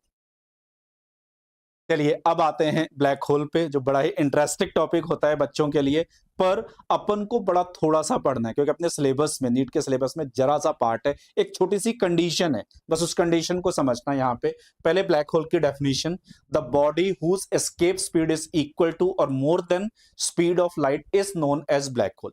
ब्लैक होल अपन क्या बोल सकते हैं, टेरेस्ट्रियल बॉडी है, जो बॉडी बेसिकली कभी स्टार रही होगी, अब वो कंप्रेस होकर के इतनी स्मॉल बन चुकी है कि उसकी जो ग्रेविटेशनल फील्ड है वो बहुत लार्ज हो चुकी है, इतनी लार्ज कि उसकी जो एस्केप स्पीड है वो स्पीड ऑफ लाइट से भी ज्यादा जा चुकी है। मतलब क्या बना कि अगर इस पे कोई भी बॉडी पहुंचती है, इवन सबसे ज्यादा स्पीड से ट्रेवल करने वाली जो ऑब्जेक्ट है जिसको अपन लाइट बोलते हैं, जो इलेक्ट्रोमैग्नेटिक वेव है लाइट है, अगर लाइट वहां पे जाती है वो 3 × 10⁸ मतलब स्पीड ऑफ लाइट से जाएगी, यहां से रिफ्लेक्ट होकर के वापस किस स्पीड से आना चाहेगी, सेम वही स्पीड ऑफ लाइट 3 × 10⁸ मीटर पर सेकंड से। पर इसके लिए जो एस्केप स्पीड है वो इससे ज्यादा हो चुकी है और हमने एस्केप स्पीड से कम से इसको आते हुए देखा, तो ये वापस नहीं आ पाएगी। मतलब अगर इस पे लाइट पहुंच गई तो वो एब्जॉर्ब हो जाएगी, वो रिफ्लेक्ट होकर के उसको वापस नहीं आने देगा, क्योंकि लाइट जिस स्पीड से वापस आना चाहेगी उससे ज्यादा वहां पे एस्केप स्पीड है। तो मतलब ये लाइट को भी एब्जॉर्ब कर लेगी, इसी वजह से ब्लैक दिखता है। अगर कोई भी बॉडी लाइट को एब्जॉर्ब कर लेती है तो हमें वो कैसी दिखती है, वो ब्लैक दिखती है। या फिर यूं कह सकते हैं कि कोई भी लाइट जो रिफ्लेक्ट करती है, उसका जो कलर होता है, किसी भी ऑब्जेक्ट जो लाइट को रिफ्लेक्ट कर रहा है उसका जो कलर होता है उसी कलर की वो हमें दिखाई देती है। अगर कोई बॉडी ग्रीन कलर को रिफ्लेक्ट कर रही है तो हमें वो ग्रीन कलर की दिखाई देती है। ये हर सब कुछ एब्जॉर्ब कर लेती है, 100% लाइट को एब्जॉर्ब कर ले रही है, बिल्कुल भी लाइट वहां से वापस नहीं आ पा रही है। मतलब ये हमें कैसे दिखाई देगी, ब्लैक। तो ब्लैक होल का कॉन्सेप्ट समझ में आ गया। ब्लैक होल वो बॉडी है जिसके लिए escape speed speed of light से ज्यादा निकल चुकी है। तो यहां पे हम ये कह सकते हैं कि VE मोर देन हो चुका है C के। C का मतलब 3 × 10⁸ मीटर पर सेकेंड होता है। VE का formula √of 2gm divided by r, ये मैं सरफेस के लिए लिख रहा हूं, इज मोर देन और इक्वल टू C। अगर किसी भी बॉडी के लिए ये कंडीशन फुलफिल हो रही है तो हम उसको बोलेंगे कि वो ब्लैक होल है। सही है इतना। अब एटमॉस्फेयर से related point, a planet will have atmosphere if, देखो इसमें कोई भी ये एक प्लैनेट लिया, ये P एक प्लैनेट है, इसके सराउंडिंग ये एटमॉस्फेयर है। उस एटमॉस्फेयर की भी तो एक हाइट होती है। अब देखो इतनी हाइट तक तो एटमॉस्फेयर है, पर इससे ऊपर यहां पे एटमॉस्फेयर नहीं है। तो एटमॉस्फेयर कब होगा किसी भी प्लैनेट के अराउंड? एटमॉस्फेयर होने के लिए जो आरएमएस स्पीड होगी गैस मॉलिक्यूल्स की, उससे लेस होना होगा एस्केप से। अगर RMS speed of gas molecule, मतलब जिस स्पीड से वो जो मॉलिक्यूल्स हैं वो जिगजैग मोशन करते हैं एटमॉस्फेयर में, वो अगर वेलोसिटी एस्केप वेलोसिटी से कम है तो वो एस्केप नहीं हो पाएगा। तो किसी भी प्लैनेट के उसके सराउंडिंग एटमॉस्फेयर तभी होगा जब गैस के आरएमएस स्पीड जो होगी गैस के मॉलिक्यूल्स की, वो उस प्लैनेट की एस्केप से कम होगी। अच्छा, मून पे क्या है? जैसे ये मून है, अब मून के सराउंडिंग एटमॉस्फेयर क्यों नहीं है? क्योंकि वहां पे जो आरएमएस स्पीड है गैस मॉलिक्यूल से उससे कम होती है एस्केप। अब आरएमएस स्केप से ज्यादा हो गई, इसका मतलब वहां से जो गैस मॉलिक्यूल्स हैं क्या होंगे? एस्केप कर जाएंगे। तो वहां अगर गैस किसी तरीके से पहुंचा भी जाए तो वो जो मॉलिक्यूल्स होंगे वो जैसे जिगजैग मोशन करेंगे और वहां से किसी नियर बाई प्लैनेट की तरफ को वो मूव कर जाएंगे, एस्केप कर जाएंगे वो। तो मून पे एटमॉस्फेयर पॉसिबल नहीं है क्योंकि आरएमएस स्पीड वहां पे ज्यादा निकल जाती है एस्केप स्पीड से। पर अर्थ पे ऐसा नहीं है क्योंकि अर्थ की सरफेस पे एस्केप स्पीड से जो गैस के मॉलिक्यूल्स हैं वो कम आरएमएस स्पीड से मूव कर रहे होते हैं। लेकिन अर्थ के लिए भी कोई एक ऐसी हाइट है, अभी अपन ने देखा VE इज इक्वल टू √ऑफ 2gm divided by r plus h height के लिए। तो जैसे जैसे हाइट बढ़ती है वैसे वैसे एस्केप स्पीड बढ़ती जाती है। तो कोई एक ऐसी हाइट है जिस हाइट पे जाकर के एस्केप स्पीड जो है वो बराबर हो जाती है गैस मॉलिक्यूल्स की आरएमएस स्पीड के। उससे ज्यादा हाइट पे अर्थ के सराउंड भी एटमॉस्फेयर नहीं है। तीसरा एप्लीकेशन है इंटरस्टेलर स्पीड। इंटरस्टेलर स्पीड देखो क्या होती है, the speed with which body moves in space after throwing with a speed more than escape speed. अगर हम किसी भी प्रोजेक्टाइल को एस्केप से ज्यादा स्पीड से थ्रो करेंगे तो क्या होगा? वो इनफाइनाइट तक जाएगी और एस्केप तो हो जाएगी। एस्केप होने के बाद इंटरस्टेलर जो स्पेस है उसमें किस स्पीड से मूव करेगी उसी को बोला जाता है इंटरस्टेलर स्पीड। अब इसमें बॉल को जिस स्पीड से थ्रो किया है वो एस्केप से ज्यादा ही होनी चाहिए। अगर एस्केप से कम है तो जो पिछले वाले अपन ने केस में सीखा उसमें कुछ हाइट ट्रेवल करके बॉल वापस आ जाएगी। फिर से मैं रिपीट कर रहा हूं, U अगर VE के बराबर है तो इनफाइनाइट पे जाएगी और रुक जाएगी। U अगर VE से कम है तो कुछ हाइट तक जाकर के वापस आ जाएगी, और अगर U VE से ग्रेटर है तो इनफाइनाइट हाइट तक जाएगी और उस इनफाइनाइट पे मतलब ग्रेविटी से बाहर जाके भी मूव करेगी वो बॉल। अब इंटरस्टेलर स्पीड का फॉर्मूला क्या है? उसके लिए VI स्क्वायर, जिसमें VI इंटरस्टेलर स्पीड है, is equal to U square minus VE square, या फिर VI इज इक्वल टू √ऑफ U square minus V square. अब इन दोनों में से जो भी आपको अच्छी लगे वो रिलेशन रख लीजिए, जिसमें U वो स्पीड है जिससे हमने बॉल को थ्रो किया, VE जहां थ्रो किया गया था, जिस पॉइंट पे थ्रो किया गया था, उस वाले पॉइंट की एस्केप स्पीड। जैसे अगर हमने सरफेस पे थ्रो किया है तो ये सरफेस की आपकी एस्केप स्पीड होगी, पर अगर हमने किसी हाइट से, मान लो यहां से थ्रो किया गया होता तो ये हाइट आती, इस हाइट की जो एस्केप स्पीड होगी वो यहां पे यूज की जाएगी। ये हमेशा यू और वी का मतलब जहां से हमने थ्रो किया है उस वाले पॉइंट की जो भी एस्केप स्पीड होगी। अब किस पे इसकी डिपेंडेंसी है? Mass, density, shape and size of planet और position comma speed of projection. मतलब सेम है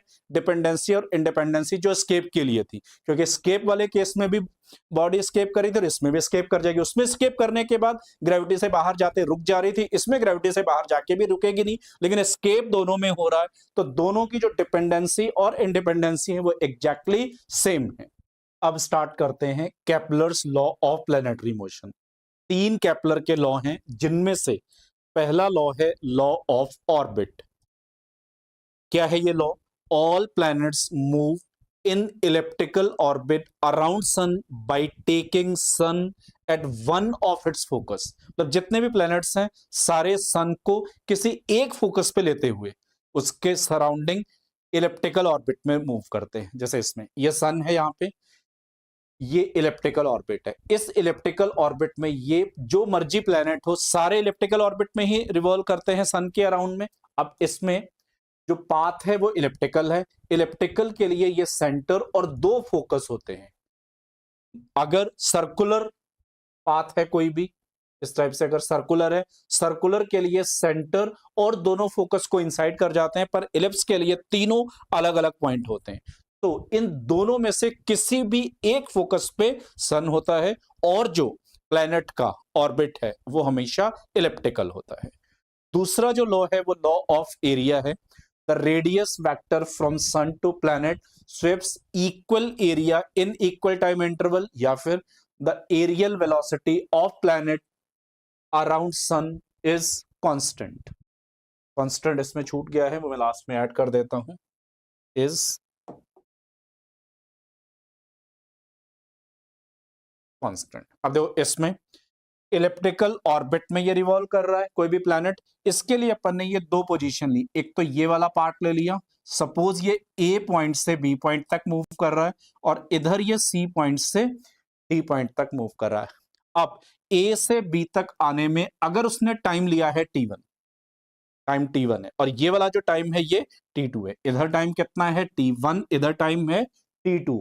तो ये जो दोनों एरिया स्वेप किए होंगे, ये इतना एरिया, ये जो शेडेड वाला पार्ट आपको ये दिख रहा है, ये एरिया और ये वाला जो एरिया होंगे ये दोनों आपस में इक्वल होंगे। मतलब अगर t1 और t2 इक्वल हैं तो a1 और a2 इक्वल होंगे। अगर इफ t1 ग्रेटर है t2 से देन a1 भी ग्रेटर होगा a2 से। मतलब कोई भी प्लैनेट अपने इलिप्टिकल ऑर्बिट में घूमते हुए सन के सेंटर के अबाउट जितना एरिया स्वेप करेगा वो एरिया सेम होगा अगर 2 अलग अलग पोजीशंस पे टाइम इंटरवल सेम लिए जाते हैं।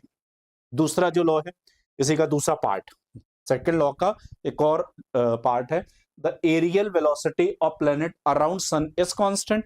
एरियल जो वेलोसिटी है वो dA/dt होती है। मतलब यूनिट टाइम में कितना एरिया कवर किया उसी को हम एरियल वेलोसिटी बोलते हैं। Area covered by planet in unit time, इसका फॉर्मूला है VR/2, जिसमें V वेलोसिटी और R सेंटर ऑफ सन से उस प्लैनेट तक की डिस्टेंस है। इसे हम इक्वल टू L/2m भी कह सकते हैं। ये हमेशा कांस्टेंट है। ये इसी के लॉ का जो सेकंड पार्ट है वो इस टाइप से, यहां से हम ये कह सकते हैं कि V into R equal to constant. अगर ऐसा है, 2 तो है ही कांस्टेंट, तो V इंटू आर कॉन्स्टेंट होना चाहिए। मतलब V प्रोपोर्शनल टू 1/r। मतलब क्या बना? जहां डिस्टेंस ज्यादा है वहां की वेलोसिटी कम होगी। अब इस वाले ऑर्बिट के लिए ये अगर सन है तो ये वाली डिस्टेंस कम और ये वाली डिस्टेंस ज्यादा होगी। इसे हम P से डिनोट कर रहे हैं और इसे बोला जाता है पेरिगी। और ये जो ए टर्म है ये होता है एपोजी। एपोजी बोला जाता है फार पॉइंट जो होगा, फार्थेस्ट पॉइंट फ्रॉम सन, और पेरिगी है जो नियरेस्ट पॉइंट होगा सन से। अब जो नियरेस्ट पॉइंट होगा इस पे जो वेलोसिटी होगी इसको मैं v पेरिगी और इससे मैं v एपोगी ले रहा हूं। डिस्टेंस ज्यादा है एपोजी की, तो ये एपोजी वाली वेलोसिटी कम और ये वाली वेलोसिटी ज्यादा होगी, मतलब वीपी ग्रेटर आएगा वी ए से। अर्थ या कोई भी प्लेनेट सन के जितना पास होगा उतनी वेलोसिटी ज्यादा और जितना दूर होगा उतनी वेलोसिटी कम होगी। यही एक्सप्लेन करता है केपलर का सेकंड लॉ। अब आते हैं थर्ड लॉ पे। लॉ ऑफ टाइम पीरियड बोलते हैं इसको। The square of time period of revolution of any planet is proportional to cube of semi major axis of the elliptical orbit of that planet. देखो कोई भी planet के लिए elliptical orbit है, यह बने देख ही लिया। अब इसमें इसके लिए जो भी मेजर एक्सिस होगा, मेजर एक्सिस की जो रेडियस होगी, यहां पे हम उसको ए से डिनोट कर रहे हैं। ये इतनी जो डिस्टेंस है, ये डिस्टेंस ए, ये वाले डिस्टेंस ए है और ये वाली डिस्टेंस आपको बी दिख रही होगी। जो माइनर एक्सिस है उसकी रेडियस बी और जो मेजर एक्सिस है उसकी रेडियस है ए। तो ये लॉ क्या बोलता है, जो टाइम पीरियड का स्क्वायर होगा वो मेजर एक्सिस के जो रेडियस है उसके क्यूब के डायरेक्टली प्रोपोर्शनल होता है। Square of time period of revolution of planet is proportional to cube of radius of major axis of orbit. अब यहां से सेंटर से पेरिगी तक के डिस्टेंस को आरपी और एपोजी तक के डिस्टेंस को आर ए अगर लिया जाए तो ये दोनों मिलकर के RP plus R A equal to 2a। तो यहां से ए कितना आ जाएगा, RP plus R A by 2। और इस ए की जगह अगर इसको पुट कर दिया जाए तो इसका क्यूब करना है यहां पे, तो टी स्क्वायर प्रोपोर्शनल टू कितना आएगा, आरपी प्लस आर ए का क्यूब आएगा, डिवाइडेड बाई 8 होना चाहिए, पर 8 क्योंकि अपन प्रोपोर्शनल लिख रहे हैं तो उसे लिखा नहीं जाएगा। तो ओवरऑल टी स्क्वायर ए क्यूब के प्रोपोर्शनल है या फिर टी स्क्वायर जो है वो केवल आरपी या केवल आर ए नहीं, दोनों के सम के क्यूब के भी डायरेक्टली प्रोपोर्शनल है। इसके अलावा सेंटर से पी तक की जो पेरिगी तक की जो डिस्टेंस होती है जिसको हमने आरपी से डिनोट किया है, ये यहां पे ए माइनस ई ए के इक्वल होती है और जो एपोजिट तक की डिस्टेंस है वो ए प्लस ई ए। मैथमेटिक्स वाइज सेंटर से, ये वाला पॉइंट है सेंटर, सेंटर से जो फोकस तक की डिस्टेंस होती है वो e times of radius of major axis होती है। मतलब ये इतनी डिस्टेंस ई ए और ये वाली डिस्टेंस भी ई ए। अब F1 से P तक की डिस्टेंस कितनी आएगी, टोटल यहां से यहां तक डिस्टेंस है A, उसमें से ये डिस्टेंस सब्ट्रैक्ट कर दे तो RP कितना हो गया, A माइनस ई ए, और F1 से A तक की डिस्टेंस, एपोजी तक की डिस्टेंस A प्लस ई ए हो जाएगी। तो ये RP डिस्टेंस है और ये वाले डिस्टेंस RA। अभी अपन ने सेकंड वाले लॉ में पढ़ा इधर, यहां से ये V प्रोपोर्शनल टू 1/r था, तो V since V proportional to 1/r मतलब V at perigee divided by V at apogee equal to R at apogee divided by R at perigee, ये इज इक्वल टू, अब इसमें value put कर दें, R A ऊपर आ रहा है तो A plus E A divided by A minus E A common लेके कैंसिल हो जाएगा, तो 1 प्लस ई अपॉन में 1 माइनस ई। तो यहां से v at perigee upon velocity at apogee equal to 1 plus E upon में 1 माइनस ई आ रहा। ये एक रिलेशन है जो मैक्सिमम वेलोसिटी और मिनिमम वेलोसिटी के बीच में जो रेशियो यहां पे आ रहा है। अब आते हैं जियोस्टेशनरी सैटेलाइट पे।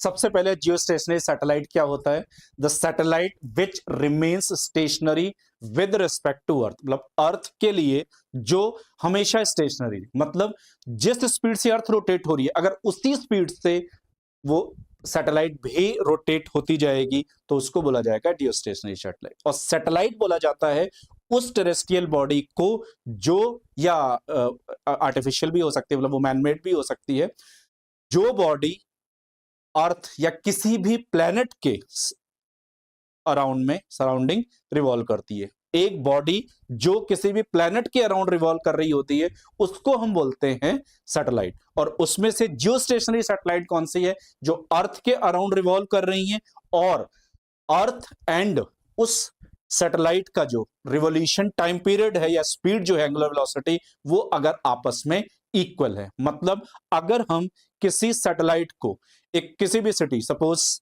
दिल्ली के ऊपर, हालांकि दिल्ली के ऊपर लॉन्च नहीं हो सकती, अगर वो दिल्ली के ऊपर लॉन्च कर दी गई है हालांकि हमेशा जो जियोस्टेशनरी सैटेलाइट हैं वो इक्वेटर पे लॉन्च की जाती हैं। तो एक एग्जांपल मैं ले रहा हूं, अगर दिल्ली सिटी के ऊपर उसको लॉन्च किया गया है तो वो हमेशा दिल्ली सिटी के ऊपर ही बनी रहेगी। जैसे जैसे अर्थ रोटेट होती जाएगी वैसे वैसे वो सैटेलाइट भी रिवॉल्व होकर के उतना ही रोटेट होकर के उसी के ऊपर बनी रहेगी। तो जो सैटेलाइट अर्थ के रिलेटिवली रेस्ट में, अर्थ रोटेट कर रही है, मूव वो भी कर रही है, वो सैटेलाइट भी ऐसा नहीं कि वो स्टेशनरी है। जियो स्टेशनरी का मतलब अर्थ के रिस्पेक्ट में स्टेशनरी, वैसे तो वो रिवॉल्व कर रही है, उसी को बोला जाता है जियो स्टेशनरी सैटेलाइट। अब उसकी कुछ प्रॉपर्टीज हैं, कुछ उसके पॉइंट्स हैं। Time period of this satellite is same as earth, 24 hours है अर्थ के लिए, तो 24 आवर्स ही होगा उस जियो स्टेशनरी सैटेलाइट के लिए भी। लॉन्च्ड एट इक्वेटर, इनको हमेशा इक्वेटर पे लॉन्च करते हैं। So launching pad should be near to equator, क्योंकि इक्वेटर पे लॉन्च करना तो जो लॉन्चिंग पैड है वो इक्वेटर के आसपास ही होना चाहिए। उसके अलावा launched inside gravitational field of earth and outside of atmosphere. अगर ये अर्थ है, इसके सराउंडिंग ये एटमॉस्फेयर है, यहां तक एटमॉस्फेयर है, तो जो सैटेलाइट होगी वो इससे बाहर, मतलब यहां पे सैटेलाइट रिवॉल्व कर रही होगी। ये सैटेलाइट है सपोज, ये यहां पे मूव कर रही है, तो ये अर्थ की ग्रेविटी के तो अंदर ही होनी चाहिए, लेकिन जो एटमॉस्फेयर है अर्थ का उससे बाहर होगी। क्योंकि अगर वो एटमॉस्फेयर के अंदर है तो एयर के रेजिस्टेंस की वजह से जो उसकी स्पीड होगी वो कम होती जाएगी, और एटमॉस्फेयर से बाहर होगी तो वो न्यूटन फर्स्ट लॉ के अकॉर्डिंगली जो एक बार उसको स्पीड दे देगी वो हमेशा मेंटेन रहेगी।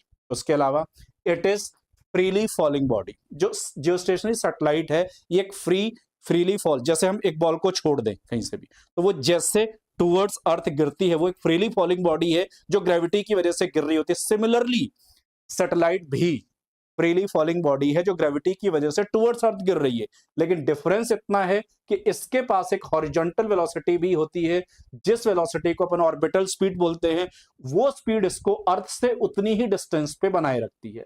अगर ये नहीं गिर रही होती तो देखो इसका पाथ ऐसे बनता ना, यूं ये ऐसे मूव करती, तो थोड़ी देर बाद इसको यहां पहुंच जाना चाहिए था, पर यहां पहुंची तो टुवर्ड्स अर्थ गिरी ना इतना, फिर जब यहां पहुंच जाना चाहिए था तब यहां पहुंची तो अर्थ की तरफ को, मतलब लगातार अर्थ की तरफ को गिरती जा रही है, इसी वजह से सर्कुलर फॉर्म में। अगर नहीं गिरती तो स्ट्रेट लाइन को फॉलो करती। तो ये एक फ्रीली फॉलिंग बॉडी की तरह है जैसे दूसरी कोई बॉडी होती। हाँ, अगर हम किसी भी तरीके से इस वेलोसिटी को जीरो कर दें तो इसका जो पाथ आएगा वो ऐसे टूवर्ड्स सरफेस ऑफ अर्थ आ जाएगा, वो अर्थ की तरफ को गिर पड़ेगी।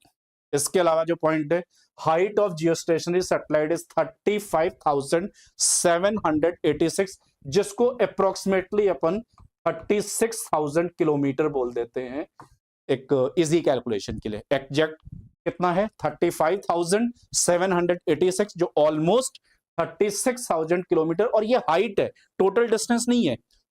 मतलब ये जो डिस्टेंस होगी जिसको हाइट अपन बोलते हैं ये है 35,786 किलोमीटर, और ये आपको पता है ये रेडियस ऑफ अर्थ है जो 6,400 किलोमीटर होती है। अब स्टेबल और अनस्टेबल जो सैटेलाइट होंगे उनका डायग्राम बना रखा है। अगर अर्थ का सेंटर और जो ऑर्बिट का सेंटर ये कोइंसाइड करता है तब तो हम बोलेंगे स्टेबल ऑर्बिट होगा, उसी में वो रोटेट कर पाएगी।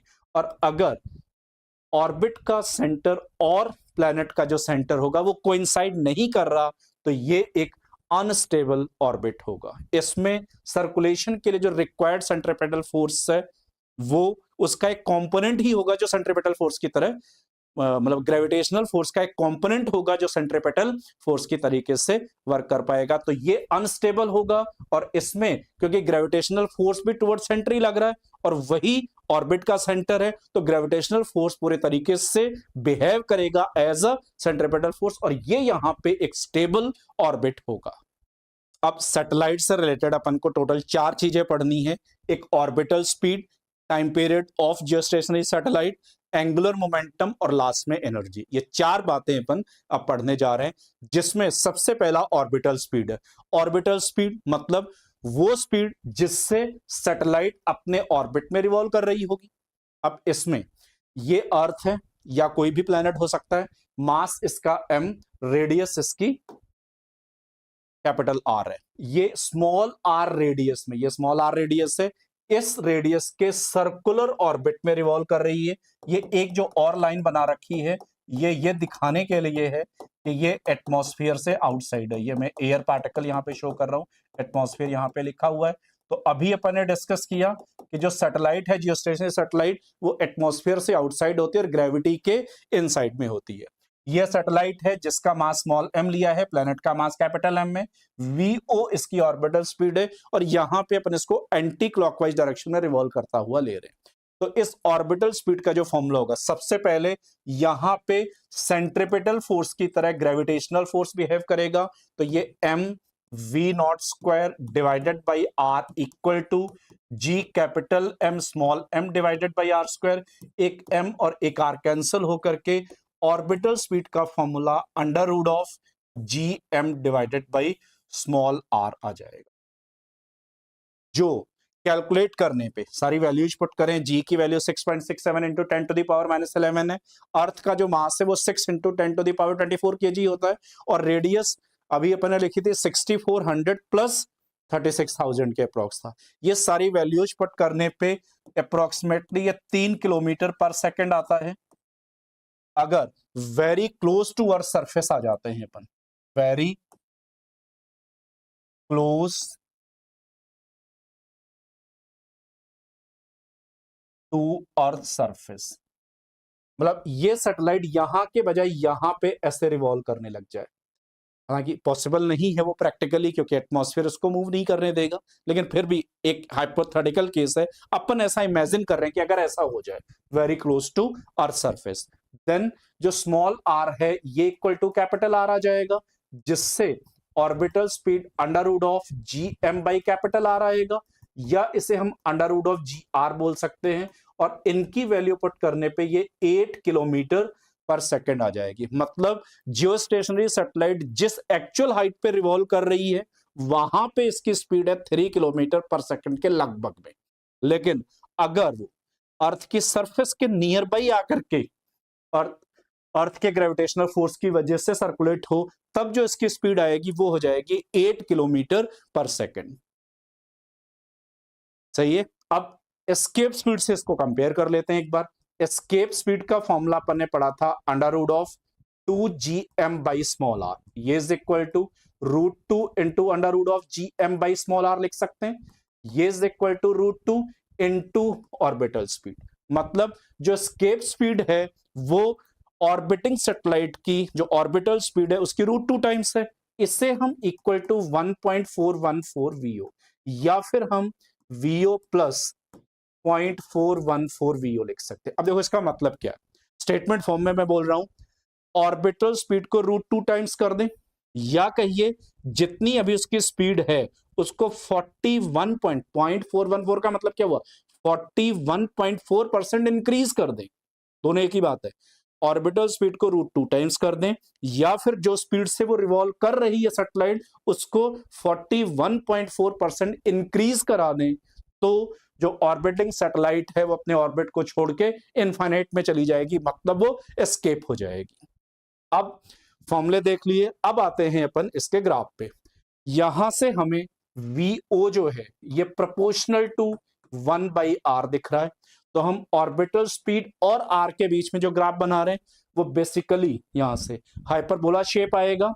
एक डॉटेड लाइन बना दी, ये कैपिटल आर है। कैपिटल आर का मतलब रेडियस। अब देखो जो सैटेलाइट है उसको हम यहां पे रिवॉल्व कर सकते हैं, इसके अंदर तो लाया नहीं जा सकता, तो इतना पार्ट तो हमने छोड़ दिया, क्योंकि ये वाला पार्ट सर्कुलेशन के लिए जियोस्टेशनरी सैटेलाइट के वैलिड नहीं है। सरफेस पे जो स्पीड आएगी वो अंडर रूट GR है किसी भी प्लेनेट के लिए। अर्थ के लिए वो कितनी थी, 8 किलोमीटर पर सेकेंड। और जैसे जैसे डिस्टेंस यहां से बढ़ाते जाएंगे, हाइट बढ़ाते जाएंगे, वैसे वैसे स्पीड कम होती चली जाएगी और इनफाइनाइट डिस्टेंस पे जाकर के 0 हो जाएगी जब वो ऑर्बिट नहीं कर पाएगी। डिपेंडेंसी पे आते हैं, mass, density, shape, size of planet. इसमें मास आ रहा है, m आ रहा है, r आ रहा है। m कौन सा, कैपिटल M जो प्लेनेट का है, तो प्लेनेट के मास पे डिपेंड करेगा, और स्मॉल r पे कौन सी पोजीशन पे ये रिवॉल्व कर रही है इस पे डिपेंड करेगा। Mass, density, shape and size of satellite, जो खुद सैटेलाइट का मास है उस पे ये फॉर्मूला बेस नहीं, उस पे डिपेंड नहीं कर रहा है। अगला टॉपिक है comparison of circular and elliptical orbit. जितने भी जियोस्टेशनरी सैटेलाइट हैं, जो मैन मेड सैटेलाइट्स हैं, उन सब के लिए जो ऑर्बिट है वो सर्कुलर है, और जो टेरेस्ट्रियल बॉडीज हैं उनके जो ऑर्बिट्स होते हैं वो इलिप्टिकल भी होते हैं। तो अपन ने दो टाइप के ऑर्बिट बनाए हैं, फर्स्ट वाला सर्कुलर और जो सेकंड वाला है वो इलिप्टिकल है। एक बार समझते हैं इसको। अगर ये सर्कुलर ऑर्बिट है तो जो ग्रेविटेशनल फोर्स होगा इस बॉडी के ऊपर, इस सैटेलाइट पे, वो टूवर्ड्स सेंटर ऑफ प्लैनेट लगेगा, जिसमें एफ जी की डायरेक्शन कुछ यूं हो गई, तो ये एफ जी ही बिहेव करेगा एज अ सेंट्रिपेटल। तो इसके लिए जो एफ सी है वो exactly equal to F G होगा। अब आर, अगर सर्कुलर ऑर्बिट है तो हर जगह हमें दिख रहा रेडियस कांस्टेंट है। वेलोसिटी, क्योंकि वेलोसिटी का जो फॉर्मूला था V O is equal to वो under root of G M by R था। अगर आर कांस्टेंट है तो orbital speed, angular momentum, kinetic potential and mechanical energy ये सब कांस्टेंट होंगे। और ग्रेविटेशनल फोर्स जो है, ग्रेविटेशनल फोर्स क्योंकि वेलोसिटी से जो डिस्प्लेसमेंट की डायरेक्शन आएगी उससे हमेशा परपेंडिकुलर होगा। तो हमें पता है W equal to F S cos theta में अगर थीटा 90 आ गया तो वर्क कितना होता है, 0। तो ग्रेविटेशनल फोर्स की वजह से यहां वर्क 0 होगा, और सेंट्रिपेटल फोर्स की वजह से तो वर्क ऑलवेज 0 ही होता है, क्योंकि सेंट्रिपेटल तो लगता ही हमेशा मोशन की डायरेक्शन या डिस्प्लेसमेंट की डायरेक्शन से परपेंडिकुलर है। तो ये तो ऑलवेज सेंट्रिपेटल फोर्स वाला वर्क जो है वो 0 होता है। और यहां पे क्योंकि ग्रेविटेशनल फोर्स ही बिहेव कर रहा है एज अ सेंट्रिपेटल, तो उसका वर्क भी 0 है। अब आते हैं अपन इलिप्टिकल वाले पे, जो ढंग से समझना है। तो इसमें ये इलिप्टिकल ऑर्बिट है, इसमें मैंने दो पोजीशन बना ली है सैटेलाइट की। ये पोजीशन है, ये इसको 1 और इसको मैं 2 पोजीशन नाम दे रहा हूं। पहले 1 वाली पोजीशन पे जो ग्रेविटेशनल फोर्स होगा वो तो टूवर्ड्स सेंटर ऑफ प्लैनेट होगा। अच्छा, इस ग्रेविटेशनल फोर्स के दो कंपोनेंट बना रहे हैं, एक जिस डायरेक्शन में मोशन है और एक मोशन से परपेंडिकुलर डायरेक्शन में, जो टूवर्ड्स सेंटर ऑफ ऑर्बिट आएगा। ये सी सेंटर है। अच्छा, इधर को जो डायरेक्शन आ रही है वेलोसिटी के पैरेलल, उसको मैंने पैरेलल कंपोनेंट ऑफ फोर्स नाम दिया है, जो टेंजेंशियल फोर्स की तरह बिहेव करेगा, क्योंकि इस डायरेक्शन में जो फोर्स आएगा उसका काम यहां पे बॉडी को, जो सैटेलाइट है उसको एक्सेलरेट कराना है। अच्छा, जो आएगा टुवर्ड सेंटर, ये वाला जिसको परपेंडिकुलर कंपोनेंट बोला जा रहा है, ये as a centripetal force behave करेगा। इसमें फर्स्ट वाले केस में जब ऑर्बिट सर्कुलर था तो जो ग्रेविटेशनल फोर्स था वो बिहेव कर रहा था केवल और केवल सेंट्रिपेटल की तरह, क्योंकि उसका वेलोसिटी के पैरेलल कोई कंपोनेंट नहीं था। पर अब ऐसा केस बन रहा है कि दोनों के अलोंग कंपोनेंट आ रहे हैं, तो एक कंपोनेंट जो टुवर्ड सेंटर लग रहा है उसका काम है सेंट्रिपेटल फोर्स देना और इसके पाथ को मोड़ना, इसको बार बार, जो इलिप्टिकल ऑर्बिट है जो मोड़ने का काम कर रहे हैं वो। और ये वाला जो कंपोनेंट आ रहा है जिसको टेंजेंशियल बोला जा रहा है, उसका काम है वेलोसिटी के मैग्नीट्यूड को बढ़ाना। और ये सबको पता है सेंट्रिपेटल फोर्स वो फोर्स होता है जो सर्कुलर मोशन पे बनाए रखने का काम या डायरेक्शन के, मोशन की डायरेक्शन को चेंज कराने का काम करता है, और जो टेंजेंशियल होता है उसका काम वेलोसिटी के मैग्नीट्यूड को चेंज करना, बढ़ाना या घटाना। यहां पे क्योंकि सेम डायरेक्शन में लग रहा है वेलोसिटी के, तो ये बढ़ाने का काम कर रहा होगा। अब आते हैं 2 पॉइंट पे। 2 पॉइंट पे फिर से सेंटर की तरफ को ये ग्रेविटेशनल फोर्स लगेगा, एक इसका कंपोनेंट टुवर्ड सेंटर आएगा जिसको परपेंडिकुलर कंपोनेंट बोलेंगे, और ये सेंट्रिपेटल की तरह बिहेव करेगा। जो दूसरा पैरेलल कंपोनेंट आ रहा है अब वो वेलोसिटी से अपोजिट आ रहा है, उसको फिर से टेंजेंशियली बोलेंगे। तो इस वाले टेंजेंशियल फोर्स का जो काम है वो है स्पीड को कम कराना या वेलोसिटी के मैग्नीट्यूड को कम कराना, जबकि यहां पे स्पीड को या वेलोसिटी के मैग्नीट्यूड को बढ़ाना था। दोनों ही जगह जो टुवर्ड सेंटर लग रहा है उसका काम मोशन की डायरेक्शन को चेंज कराना है और एज अ सेंट्रिपेटल बिहेव करना है। तो ओवरऑल ये एपोजी और इसको पेरिगी बोलते हैं। एपोजी से पेरिगी तक स्पीड बढ़ती है।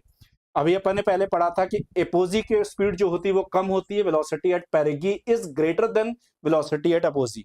एपोजी पे स्पीड मिनिमम, पेरिगी पे मैक्सिमम। तो एपोजी से पेरिगी तक स्पीड बढ़ती जाती है क्योंकि जो टेंजेंशियल फोर्स है वो वेलोसिटी के सेम डायरेक्शन में लगता है, और पेरिगी से अपोजी तक वेलोसिटी कम होती जाती है क्योंकि जो कंपोनेंट आ रहा है, जो टेंजेंशियल फोर्स है, जो ग्रेविटेशनल फोर्स का कंपोनेंट है पैरेलल वाला, वो अपोजिट लग रहा है मोशन की डायरेक्शन से। तो ए से पी तक स्पीड बढ़ेगी, मतलब इस वाले पार्ट में वेलोसिटी इंक्रीजिंग है और इस वाले पाथ पे वेलोसिटी का जो मैग्नीट्यूड है, स्पीड जो है वो डिक्रीजिंग है। अब जिस जो पॉइंट्स लिखे थे, आर इसमें वेरिएबल है, इलिप्टिकल ऑर्बिट है तो आर हर जगह अलग आएगा, आर अलग है तो एल वी, ये काइनेटिक एनर्जी, पोटेंशियल एनर्जी, ये सारे वेरिएबल होंगे। ग्रेविटेशनल फोर्स का जो अब वर्क है, यहां तो जीरो था, अब जीरो नहीं है क्योंकि इसका एक कंपोनेंट पैरेलल लग रहा है, उसके लिए थीटा जीरो आ जाएगा। हाँ, इसके लिए अभी भी जीरो होगा, लेकिन इस वाले कंपोनेंट के लिए नॉन जीरो हो जाएगा। तो ग्रेविटेशनल फोर्स का वर्क अब नॉन जीरो होगा, लेकिन सेंट्रीपिटल का तो हमेशा जीरो रहता।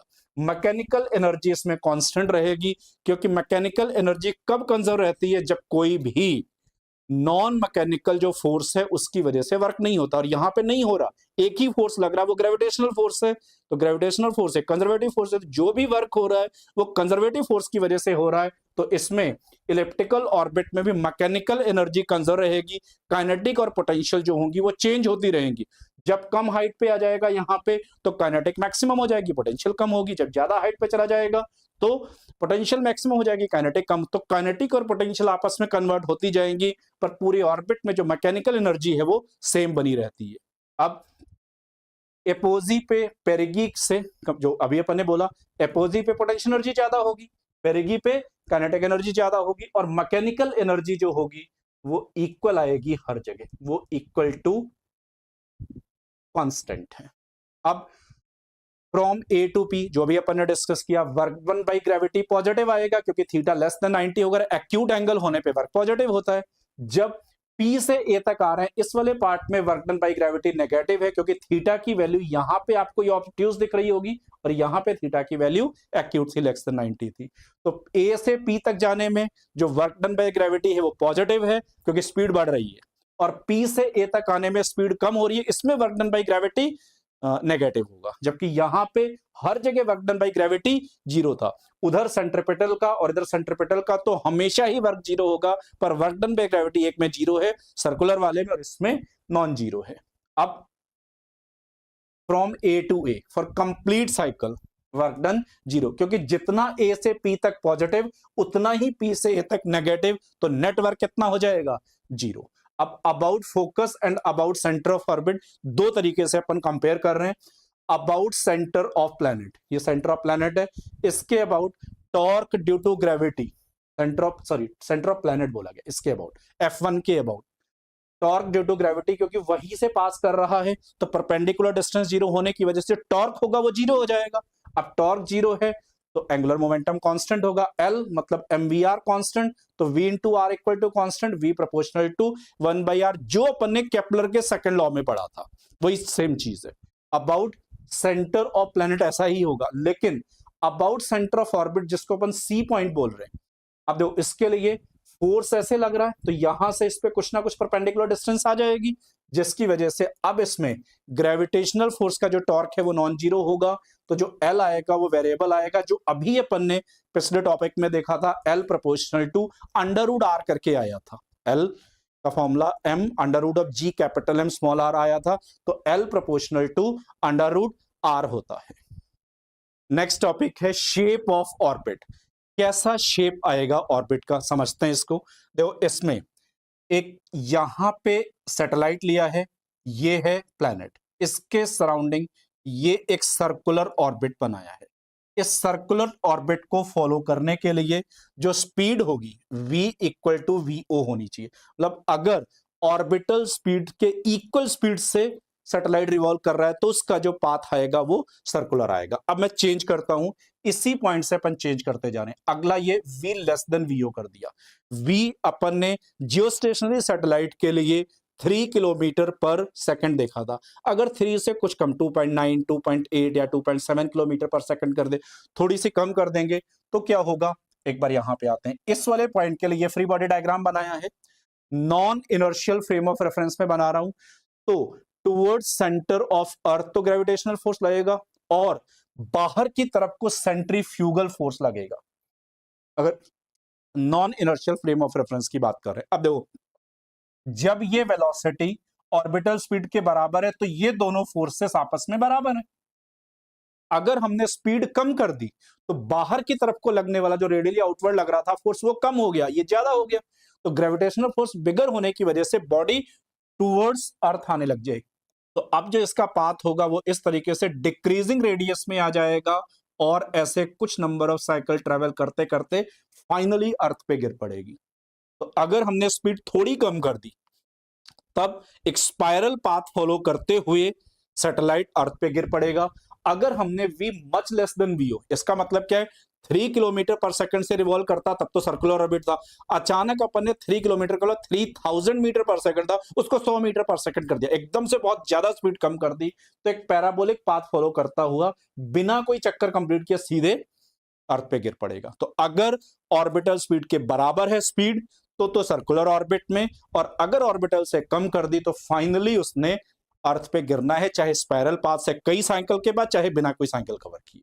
लेकिन अगर स्पीड कम कर दी ऑर्बिटल से तो अर्थ पे गिरेगा। अब आते हैं, अगर स्पीड ज्यादा कर दी जाए, v जो है ऑर्बिटल से ज्यादा कर दी लेकिन स्केप से कम है, स्केप से कम, इसका स्केप तो नहीं होगा, अर्थ की ग्रेविटी से बाहर तो नहीं जाएगा, लेकिन ऑर्बिटल से ज्यादा कर दिया तो सर्कुलर ऑर्बिट में भी रिवॉल्व नहीं करेगा।